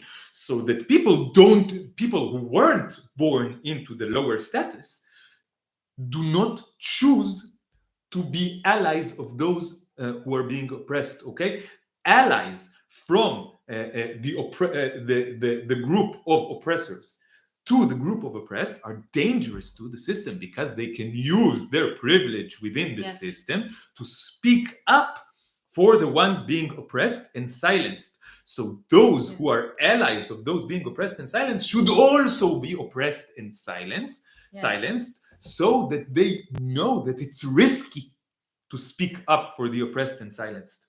Okay, so I think that if we erase our own emotions, if we agree to the system oppressing us for choosing to stand up for the other ones being oppressed, then this is in some sense collaborating with the system as well. And this is why I think we should intelligently and sensitively also make present and apparent our own emotions within this. I think this is also a powerful tool of resistance to oppression when we do this in a way that is intelligent. How to do it exactly, I cannot tell you. I Mm. cannot give you a prescription. It depends on the situation. Yes. But we must do it. We must insist on not letting the system oppress us as much as it wants, for us choosing to stand on the side of the ones being oppressed as privileged within the system. So I'll maybe bring up an example right here that relates very directly to the Congress. And I'm kind of jumping ahead, but I see by the time that we're not going to get to all the points anyway, Yeah. is that one of the other reasons or rather excuses that was brought up as to why this Congress is not vegan, that it's not practical. Yeah. It's not something that can be implemented. So then but there are vegan options, but it's not possible for it to be entirely vegan. I want to say one thing before you even start arguments. This is just a lie. This is just not true. Here is a proof that it's not true. No, but this is what I'm going to say. Oh, this is what you. Oh, Yes, sorry. Yes. So I was doing mansplaining there. I'm sorry. Yes. Unless it was another point that you're going to say, but we'll see. Yes. Okay. So my immediate reaction was, if there are vegan options, then the vegan option can be the food for everyone. Yes. Like the very fact that there are vegan options goes to show that it's possible to make it a vegan Congress. Because if Alon were to go, he would have to eat, right? So there would be something for him to eat. If there's something for him to eat, there's something for everybody to eat. Yes. So then if you're saying it's not practical, what are you saying? That the vegan options would not be sufficient for non-vegans? Yes. Then why should it be sufficient for Alon? So why should we have to like pay a price or be satisfied with like, I don't know, like a salad of greens only and say, oh yeah, that's fine for me. I'll eat that. Rice and lettuce. Rice and lettuce, and we should eat that and be like, yeah, that's fine because we care about others. This is enough for us, but it's not good enough for people that don't care about those others. Yes. And this is the inequality that vegans face, that activists for animals face. And this is, of course, a small example. And again, this is why we are deterred from even bringing it up. Like, okay, I always say whenever there's a work thing or something, and I say I don't want to be at something where there are animal products of animal suffering. That's usually the way that I phrase it. They'll say, oh no, but there's vegan options. And then I say, no, I don't care about the fact that there's vegan options. This is my initial response. I care about the fact that I'm exposed to other products that are a result of suffering, because I want to center the victim and I always want to make it about the victim. But the second point is, yes, why should I be limited? Why is the choice, the kind of the equal, the way that they perceive a situation to be equal is that there are that we go to a restaurant where there are like, I don't know, 30 menu options and 2 vegan options. Why should everybody have 30 options and I only have 2 options? How is that equality? Like, equality would be to go to a vegan restaurant so everybody can choose everything from the menu. But, and here I'm reminded of the saying where for the privileged, equality feels like oppression. Mm-hmm. Like, if you are privileged and you're oppressing others, I should be able to choose everything I want, including the corpse of a cow. And to them, that is equality rather than being limited to non-murder options only. And yeah, so this is the point about yes. And when we think about our own oppression as vegans, when I think about my own oppression as an anti-Zionist living within Zionist society, it is dwarfed in comparison to the oppression of the actual victims. My oppression is nothing compared to the oppression of someone living in a refugee camp in Gaza. I am aware of this. My oppression is, as a vegan, is nothing compared to the oppression of a cow in the dairy industries. Okay, it's nothing compared to this, but it doesn't mean that it's not significant. No, but I want to say something else about it. So they can say it's insignificant. This is against you caring. It's being used against you because you should not care about it. But apparently the other Congress goers care so much about it that they refuse to make the food they're vegan. Alon should be like, oh, I care about the animals, so yeah, whatever vegan option I'll take. But they're the ones that actually say, no, the food has to include non-vegan options because otherwise we don't have enough to eat. So they're the ones that making it into an issue. They're the ones choosing to oppress and saying this is so important. It's like family dinners. It's like saying, okay, we come to a family dinner only if it's 100% vegan. And then people call me a bully or that I'm forcing them. The common response is like, but it's about the company. It's not about the food. So just come. Yeah. So if it's about the company and not about the food, then why don't you make it 100% vegan so that Alon can come. Yes. Like they're the ones that say the food is more important to them than Alon's presence, and of course than the animals. It's not Alon. It's Yes. like a complete inversion of the situation. Yes. Maybe let's make this point. And this is like the main point, that Yes. us caring about others is being used against us, as if Yes. we're the ones forcing something. Yes, and maybe let's generalize this and put this in the context of intersectionality, because I think this is a very important point to understand, okay, and to emphasize. I've been spending years arguing with vegans who are Zionists and with anti-Zionists who are carnists, and with, in general, people who are against oppression in one realm and actively participating in oppression in another realm. And from every single direction, I am getting the accusation that I am the problem, okay? Stop being the problem. Vegans who are Zionists tell me, stop talking about what's going on in Gaza. This is not an issue of left or right. This is an issue of animal rights. We all care about liberation of animals. So we all have to work together for liberation of animals. Doesn't matter if we're right-wing or left-wing. Doesn't matter if we want to kill all Palestinians or just oppress most Palestinians. Okay, this is right-wing and left-wing within the Zionist camp. Of course, okay? this is not their words, but yeah.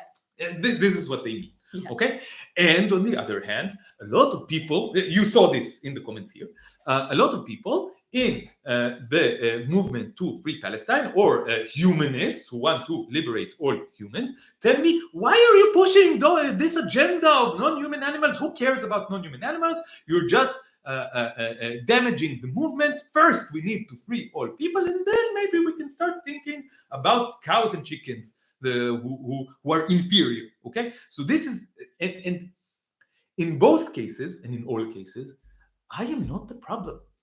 In all cases, the problem are the ones who are insisting on actively participating in the oppression.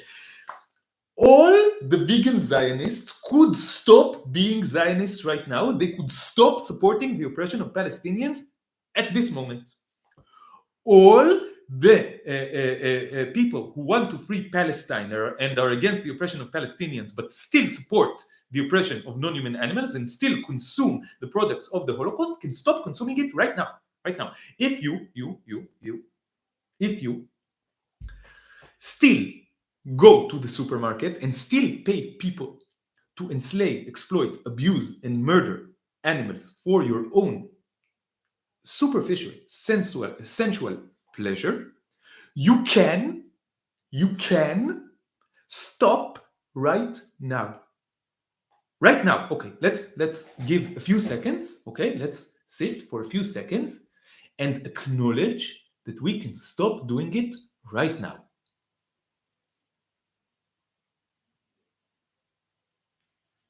Did you stop?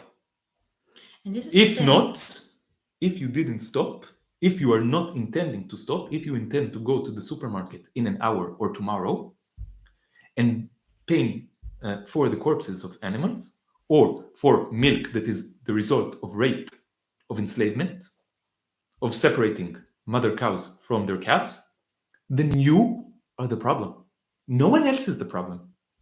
You are the problem. Please take responsibility for your own choices, for your own selfish, murderous choices. It's your choice. It's not my choice. It's not my responsibility to make you stop. I cannot make you stop. Only you can choose to stop. And here there's really there's no moral dilemma. There's no moral reasons on the other side of the coin.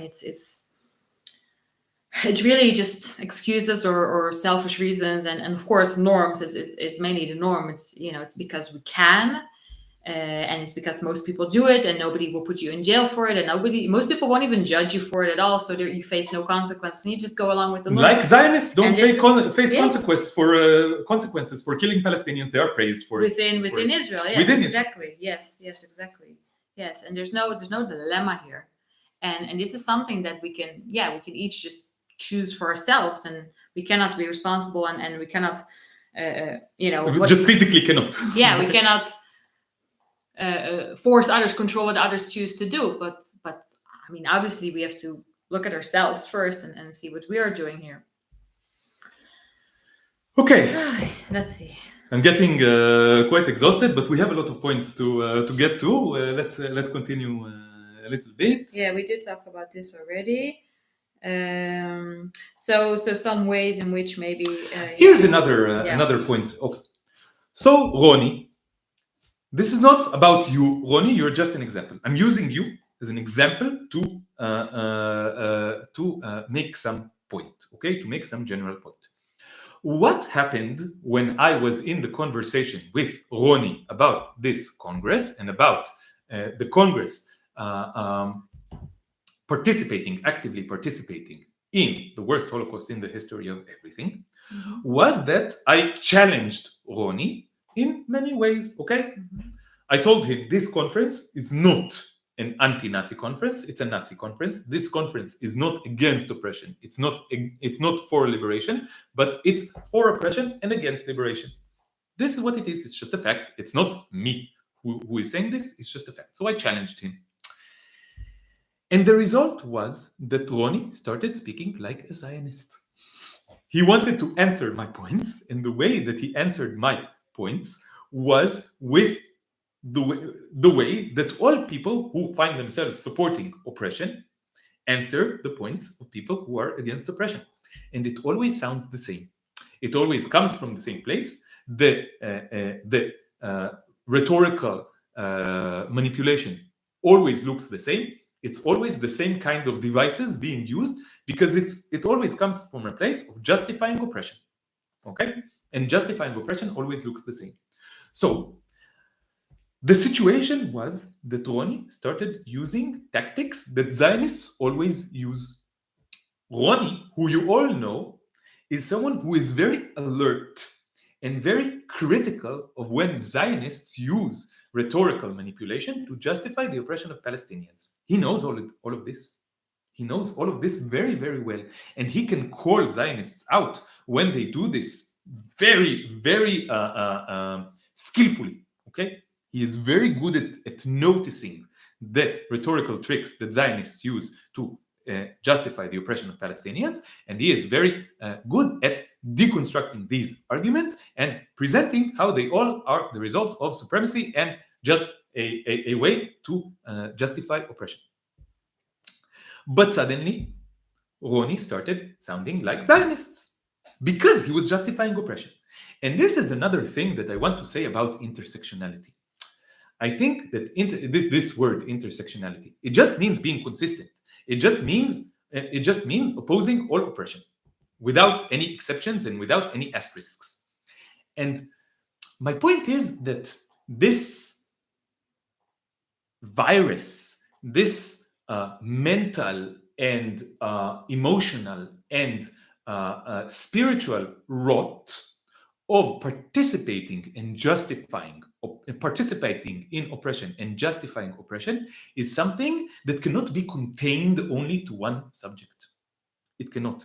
If you participate in oppression or justify oppression in one subject, you will always find yourself, you are someone who participates in oppression and justifies oppression. And this will spread to, this is just something in your soul, in your mind, in your heart, that spreads to all other subjects.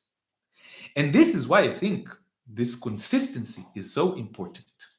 Because if we are not consistent in our opposition to oppression, we will find ourselves participating in oppression, even in subjects that we supposedly do care about, even in those subjects where we supposedly resist oppression. This is something that Tamar and I saw with vegan Zionists so many times in the last year and a half, so many times. People who were dedicated activists for the liberation of non-human animals suddenly started justifying the oppression of non-human animals because of their Zionism. My therapist, Dr. Shiri Zamir Raz, and I am naming names, what can I do? She used to have a a column in Haaretz newspaper where she spoke very radically and very directly about the oppression of non-human animals and about the Holocaust that they are going through. And after October 7th, she stopped and she started writing these just superficial think pieces about how to help children with their emotions in times of war, just like. But even before that, Yes, she what she chose to invest her time in was 2 posts that were actually going against the animals actively. So in one of those posts, rather than talking about the animal holocaust and really writing excellent pieces that she used to write, she actually chose to invest her time into denouncing Joey Carbstrong. yes. Joey Carbstrong is someone that I recommend everybody to check him out on Instagram or Facebook and to follow And him. YouTube. Yeah, yes. Yes, he is a vegan animal liberation activist. And he's also pro-Palestinian. He wrote a post, and this is what she responded to, because he actually shared a post condemning, this was quite early on, this was maybe 2 months after the 7th of October, condemning Israel's violence in Gaza. And she then chose to denounce him and to criticize him. And well, I won't forget this. The headline of her piece was, he seems to care about beheaded individuals only when it's pigs. Hold on, and not humans. the name of Joey Carbstrong. Joey Carbstrong. Yes, I yes. wrote his name. Yes. Joey Carbstrong. Yes. So those pro-Palestinian vegans only care about beheaded individuals when they're pigs and not when they're Israelis. That was like the headline of the article. And this is so absurd. This is coming from a supposed animal liberation activist, Yes. decrying the fact that someone cares too much about pigs. I mean, this is what normally people don't care about, and you should be happy regardless. Like, I was thinking, even if I was still Zionist, I would never, ever like think to write something like that. That I am angry at the fact that they care more about. Of course, it's not true, yeah, but like that they care more about pigs than that they care about humans. And all of a sudden, because of her Zionism, she was saying this. She was actually saying this carnage Yes. thing herself. Yes. Not to mention that a lot of our supposedly vegan friends have been supporting for almost 2 years the bombing of Gaza that has killed, that has murdered, who knows how many non-human animals? Who knows how many? Yes. Who knows how many? No one is counting. Yes. So the point is that moral rot, spiritual rot, mental and emotional rot in one subject always spreads to other subjects. If you support oppression in one aspect, you will find yourself supporting oppression in all other aspects, even in aspects where you feel that you are against oppression. Please be very careful about it. Please know that the only cure for this rot is to be consistently against all oppression. Please understand this. The only thing that can really help you be morally right is to oppose all oppression. Okay? So I want to just mention, just to be more concrete, 2 of these points that can easily show the kind of reasoning and the way that it translates into the other issue. Just to show when someone uses one argument for the one realm of the oppression of the non-human animals, it would sound ridiculous to them, and they would understand why it's a non-argument when it's used in another context. So one of them is, yes, I can agree, but it's just too far from the norm to be feasible. Yes. And of course, this is, it's something that Zionists oftentimes say. Like, yeah, what do you want? This utopian one state? You want to give them democracy, but they'll kill us all. Yeah, sure, I want them to be free. Sure, I want them to be happy. Sure, I don't want to oppress anyone, but it's just not feasible. It's not realistic. And so if Zionists were to say that, then Ronnie, again, as an example, would instantly recognize this as the excuse that it is, and you're deciding over someone else's fate because of some... because in your opinion... Yes. Their justice for them, liberation for them, equality for them is not feasible. Yes. And what do you mean when you say it's not feasible? You mean it's not convenient for me because I want to keep my privileges, because I want to keep my supremacy, because I want to keep my place in the system of oppression and supremacy that I support. Okay. Yes. And so Ronnie actually said this about the Congress. Sure, I agree, but it's not feasible because most people that come are not vegan. So this is kind of succumbing to the norm and saying, okay, yes, it cannot be done. But why can it not be done? Because people choose for it not to be done, and this is the only reason. And let's be upfront here. What is more feasible?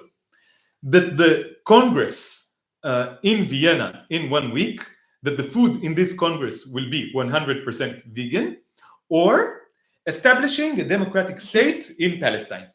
I think that it's easier to take care of the first than the second. I want both. I promote both. But to be honest, it's easier.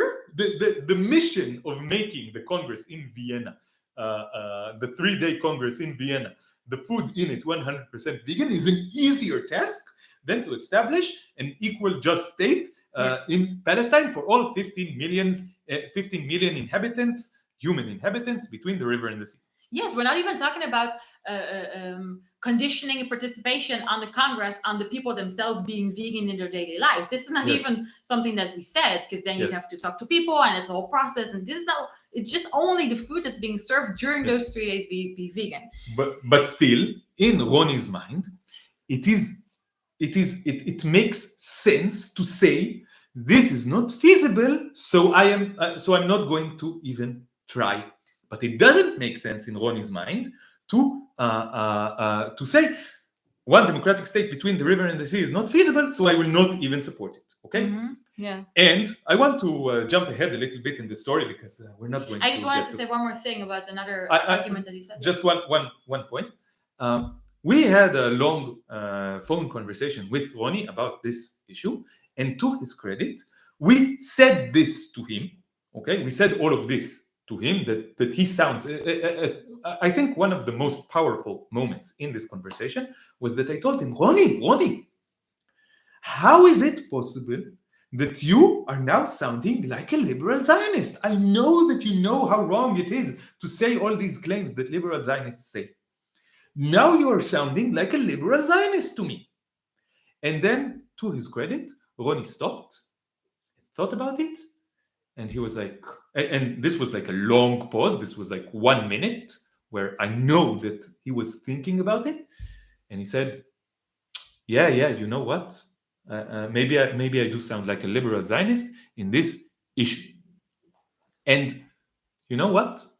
This is what I want people to do. This is what I want people to listen to criticism, to take a moment to think about this criticism, and to see if the criticism is correct or not correct, to go beyond the ego and beyond the habits and beyond, the blocks that the system put in our minds to preserve its power over us.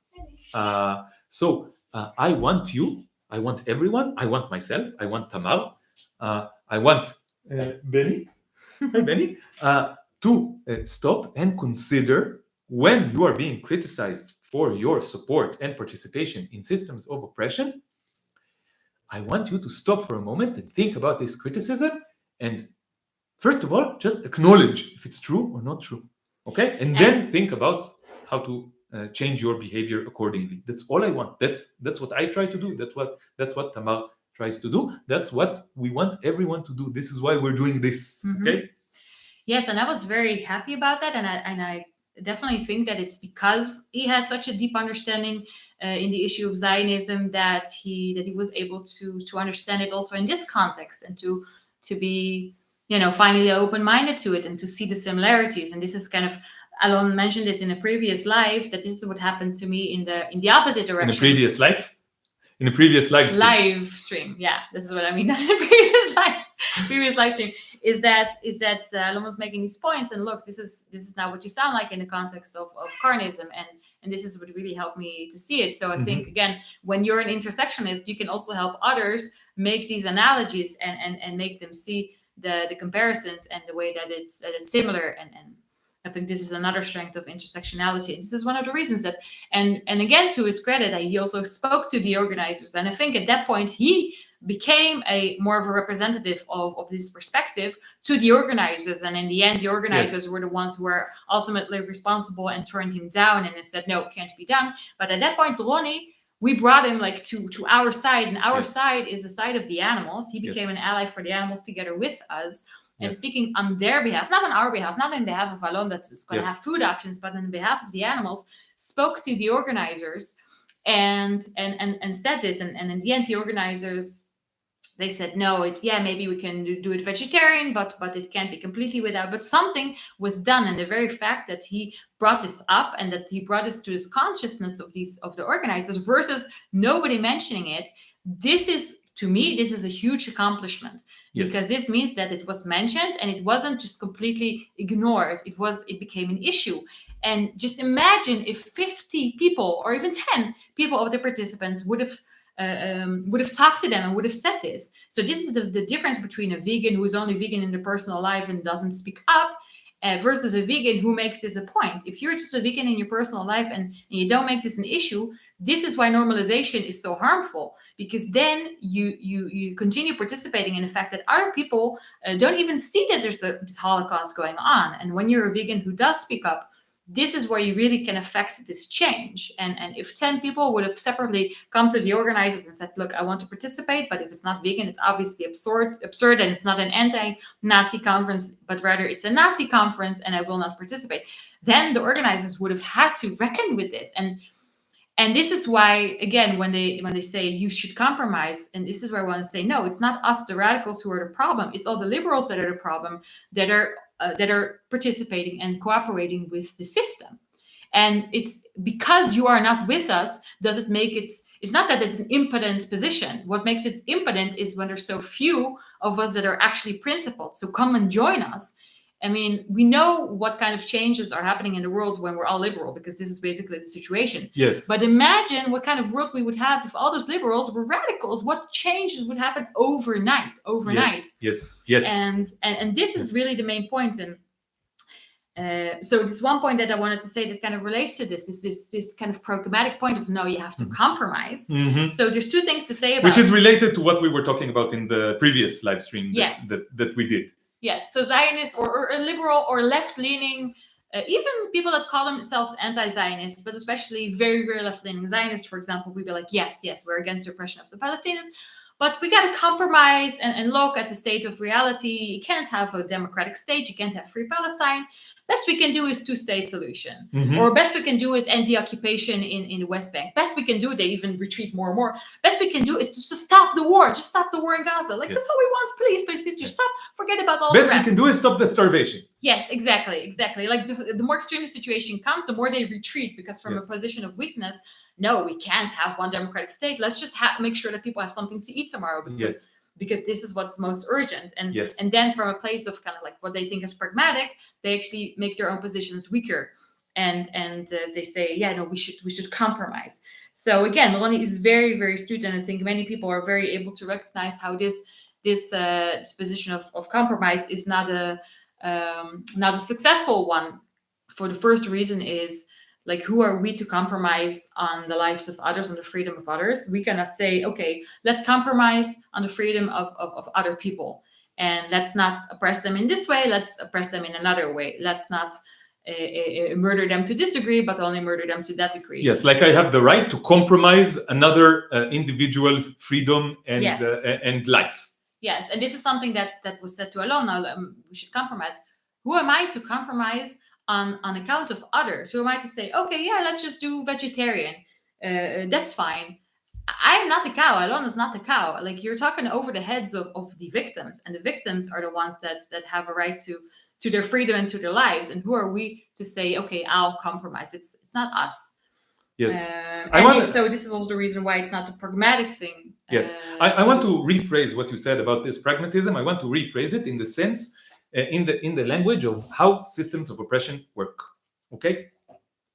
So when I present a radical position, when I present a position that is principled and uncompromising in my objection to oppression, This starts up the system. Okay, the system really does not want me to do this. This is the thing that the system is most afraid of, is people who are radical, who are Yes. radically against the system. Yes, yes. And this activates the servants of the system. And the Yes. servants of the system, they are a spectrum between the Yes. overt and extreme fascists and the liberals who say, I'm on your side, I'm on your side, I'm on your side. But don't be so extreme. You have to be pragmatic. Yes. You have to be like this, like this, like this. In this situation, when people go against someone who is presenting a radical position and say you have to be pragmatic,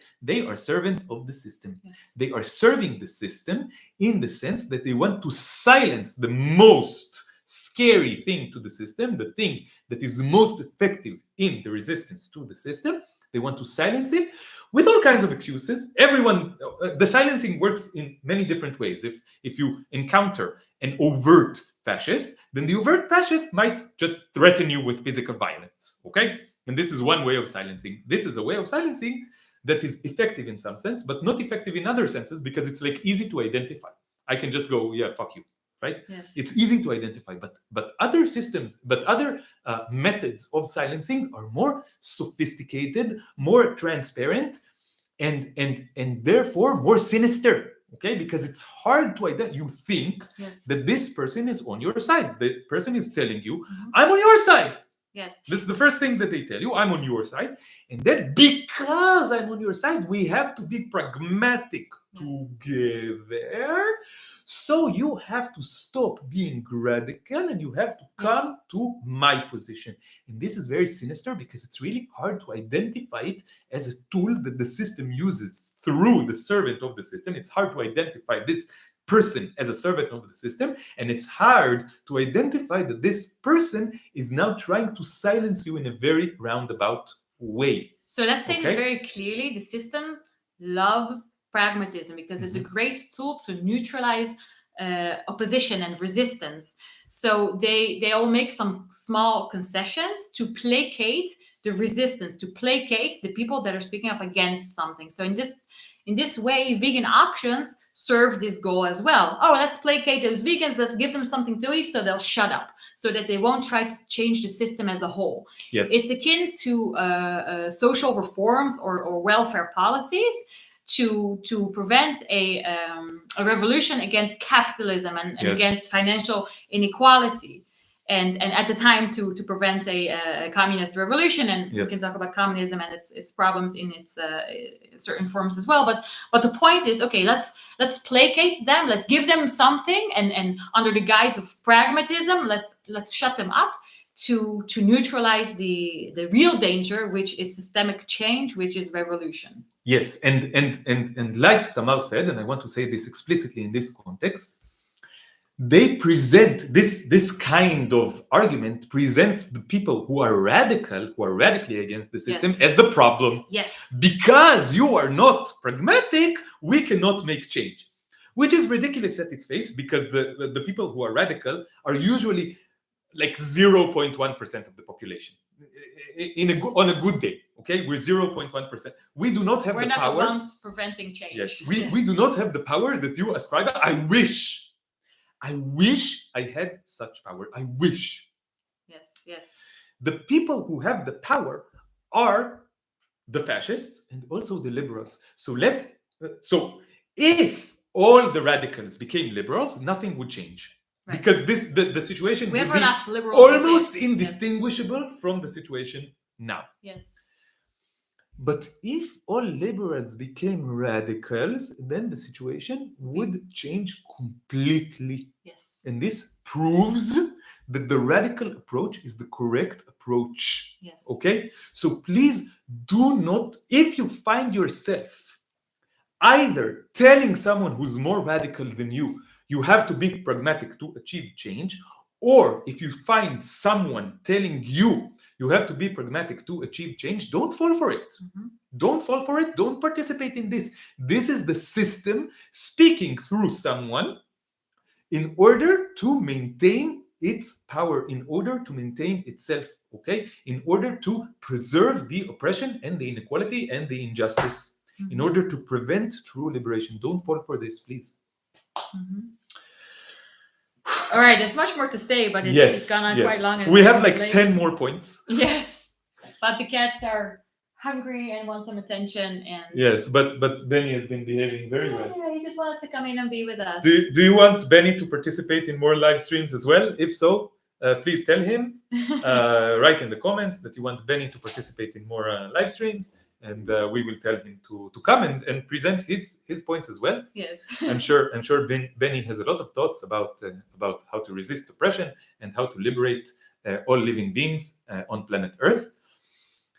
For now, I think we will finish this. Yes. I'm completely exhausted. So if anyone watching, I don't know if anyone has the time or energy to do it, but I think because these lives are so long, one of the things that would be really good if in the comments section of this live there would be like timestamps of like different topics. Yeah, so if anyone has the free time or the will, the motivation to do it, like that would be a great thing. Just yes. Put a comment with like timestamps, like different topics. Because oftentimes we talk to people about all different things, and then I want to refer them to one of our lives, for example, because we've talked about this in the live, but then when it's 2 hours long, I mean, go find the exact time. So if we have these timestamps, then it would be very helpful for that to be able to refer people to, oh, look at this live and this timestamp. So maybe there's someone among our audience that has the... And now I will take responsibility for myself and promote myself and say that if you want to help me financially, if you want to help me continue doing this and not worry about starving or being homeless, you can go to my Patreon. So I'm the Hebrew Canaanite on Patreon. You can donate even if it's a small amount. If a lot of people donate a small amount, then this is really helpful. So please do that. Is the link still here? Yes, it's still here. Okay, so this is the link to Patreon. If you want to donate. What else do we want to say? Oh, I put the links to the videos of Achinoam Nini, known as Noah worldwide, and her completely narcissistic speeches, both now and back in October of 2023. And I think it's very illuminating to see the way that she's speaking now and to see the way that she spoke on October of 2023 and to see what peace activist means and to be and to achieve a level of immunity against this manipulation of peace activists. So please go watch that. The links are both in the description of the last live stream that we did and also in a pinned comment on that live stream. Watch it.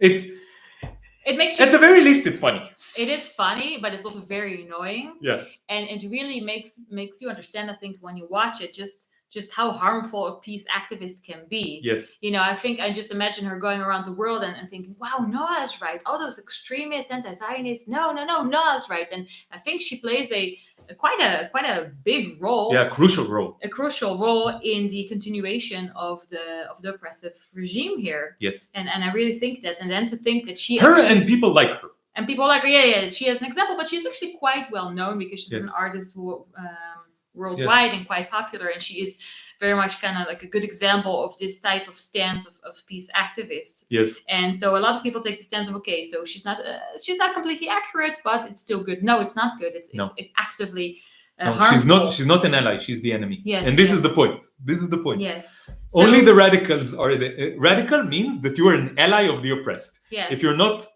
radical, then you're not really an ally of the oppressed. Then you're an enemy of the oppressed. So but I think it's really easy to, in a few sentences, do both siding and talk about peace and have everybody like it.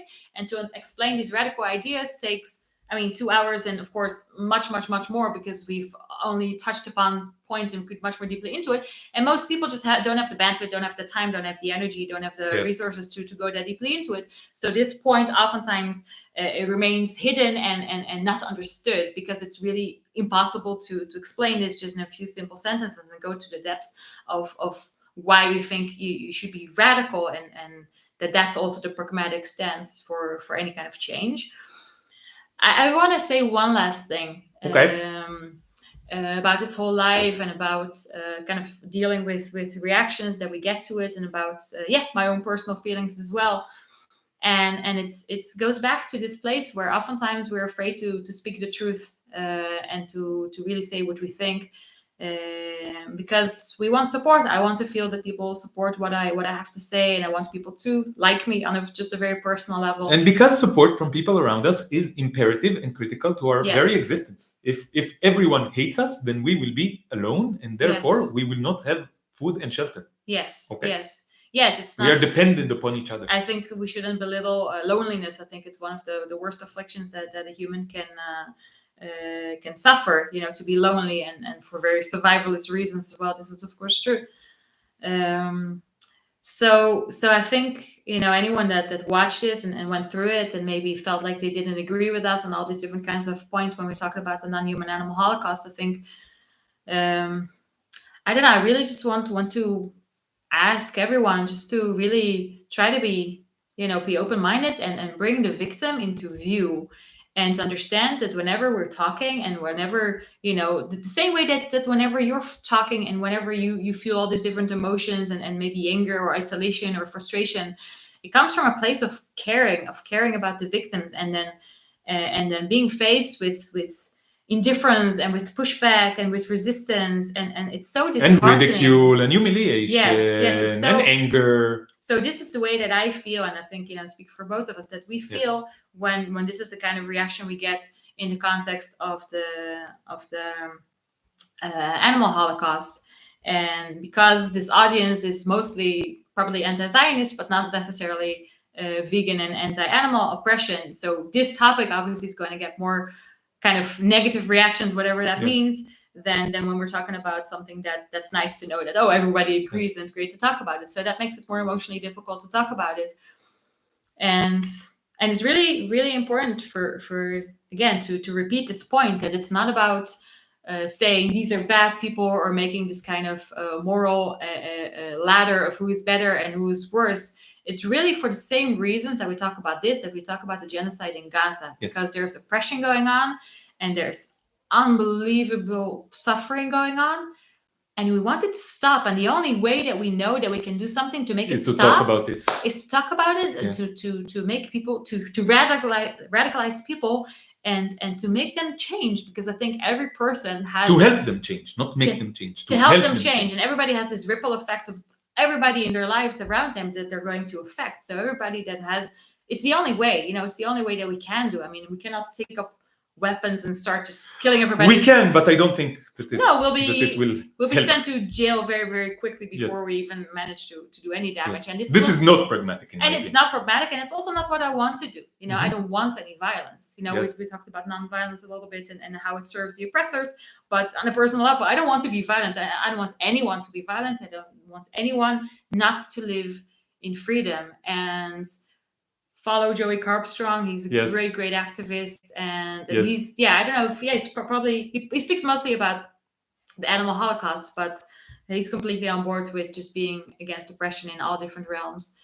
And you don't know.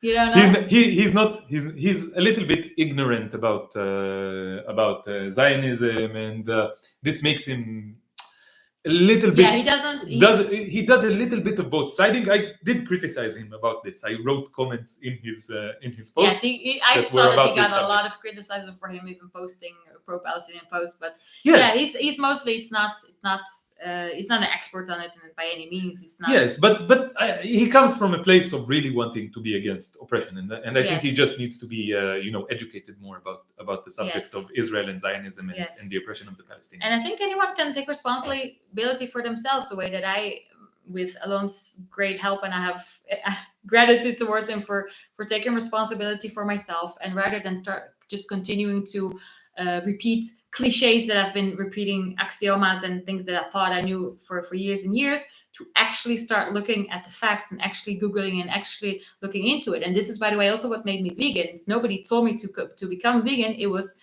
me that started looking what are actually the facts, what am I actually participating in, yeah, this is really what I wish for everybody to do, to take responsibility and to do the research and to say, okay, what does it mean? What does the dairy industry involve? What does it involve? And the egg industry, and of course the meat industry and everything else.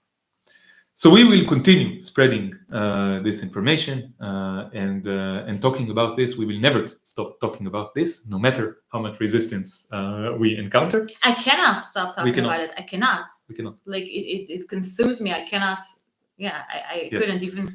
This is the thing. As much as I want to be liked, and as much as I just want to get along with everybody, you know, the way that it's like it burns inside of you when you watch a genocide in Gaza and you see this, like, you can't not care about it. You can't not talk about it. So this is exactly the way that I feel about it. Like, this is, yeah, you just can't not care. And yeah, I wish it was different. I wish it would make me more popular, not less popular. But that's the way it is. Okay. So thank you everyone for being with us for 2 hours and 10 minutes. That's a long time. Yes. Wow. Thank you for listening. Thank you, all the audience. Thank you for anyone who went to my Patreon to donate. Big thank you. Thank you, Tamar, for being with me on this on my channel. And you are an amazing presence, an amazing addition to this discussion. And I couldn't be where I am without you. I couldn't do what I'm doing without you. So thank you so much. Likewise. Yeah. And thank you, Benny. Benny, toda raba. Benny, you're live. He doesn't know that he is live. So, free Palestine, free the entire planet, free all living beings. Free everybody. Let everyone take responsibility for themselves and help bring liberation, equality, and justice for all. Bye-bye. Bye.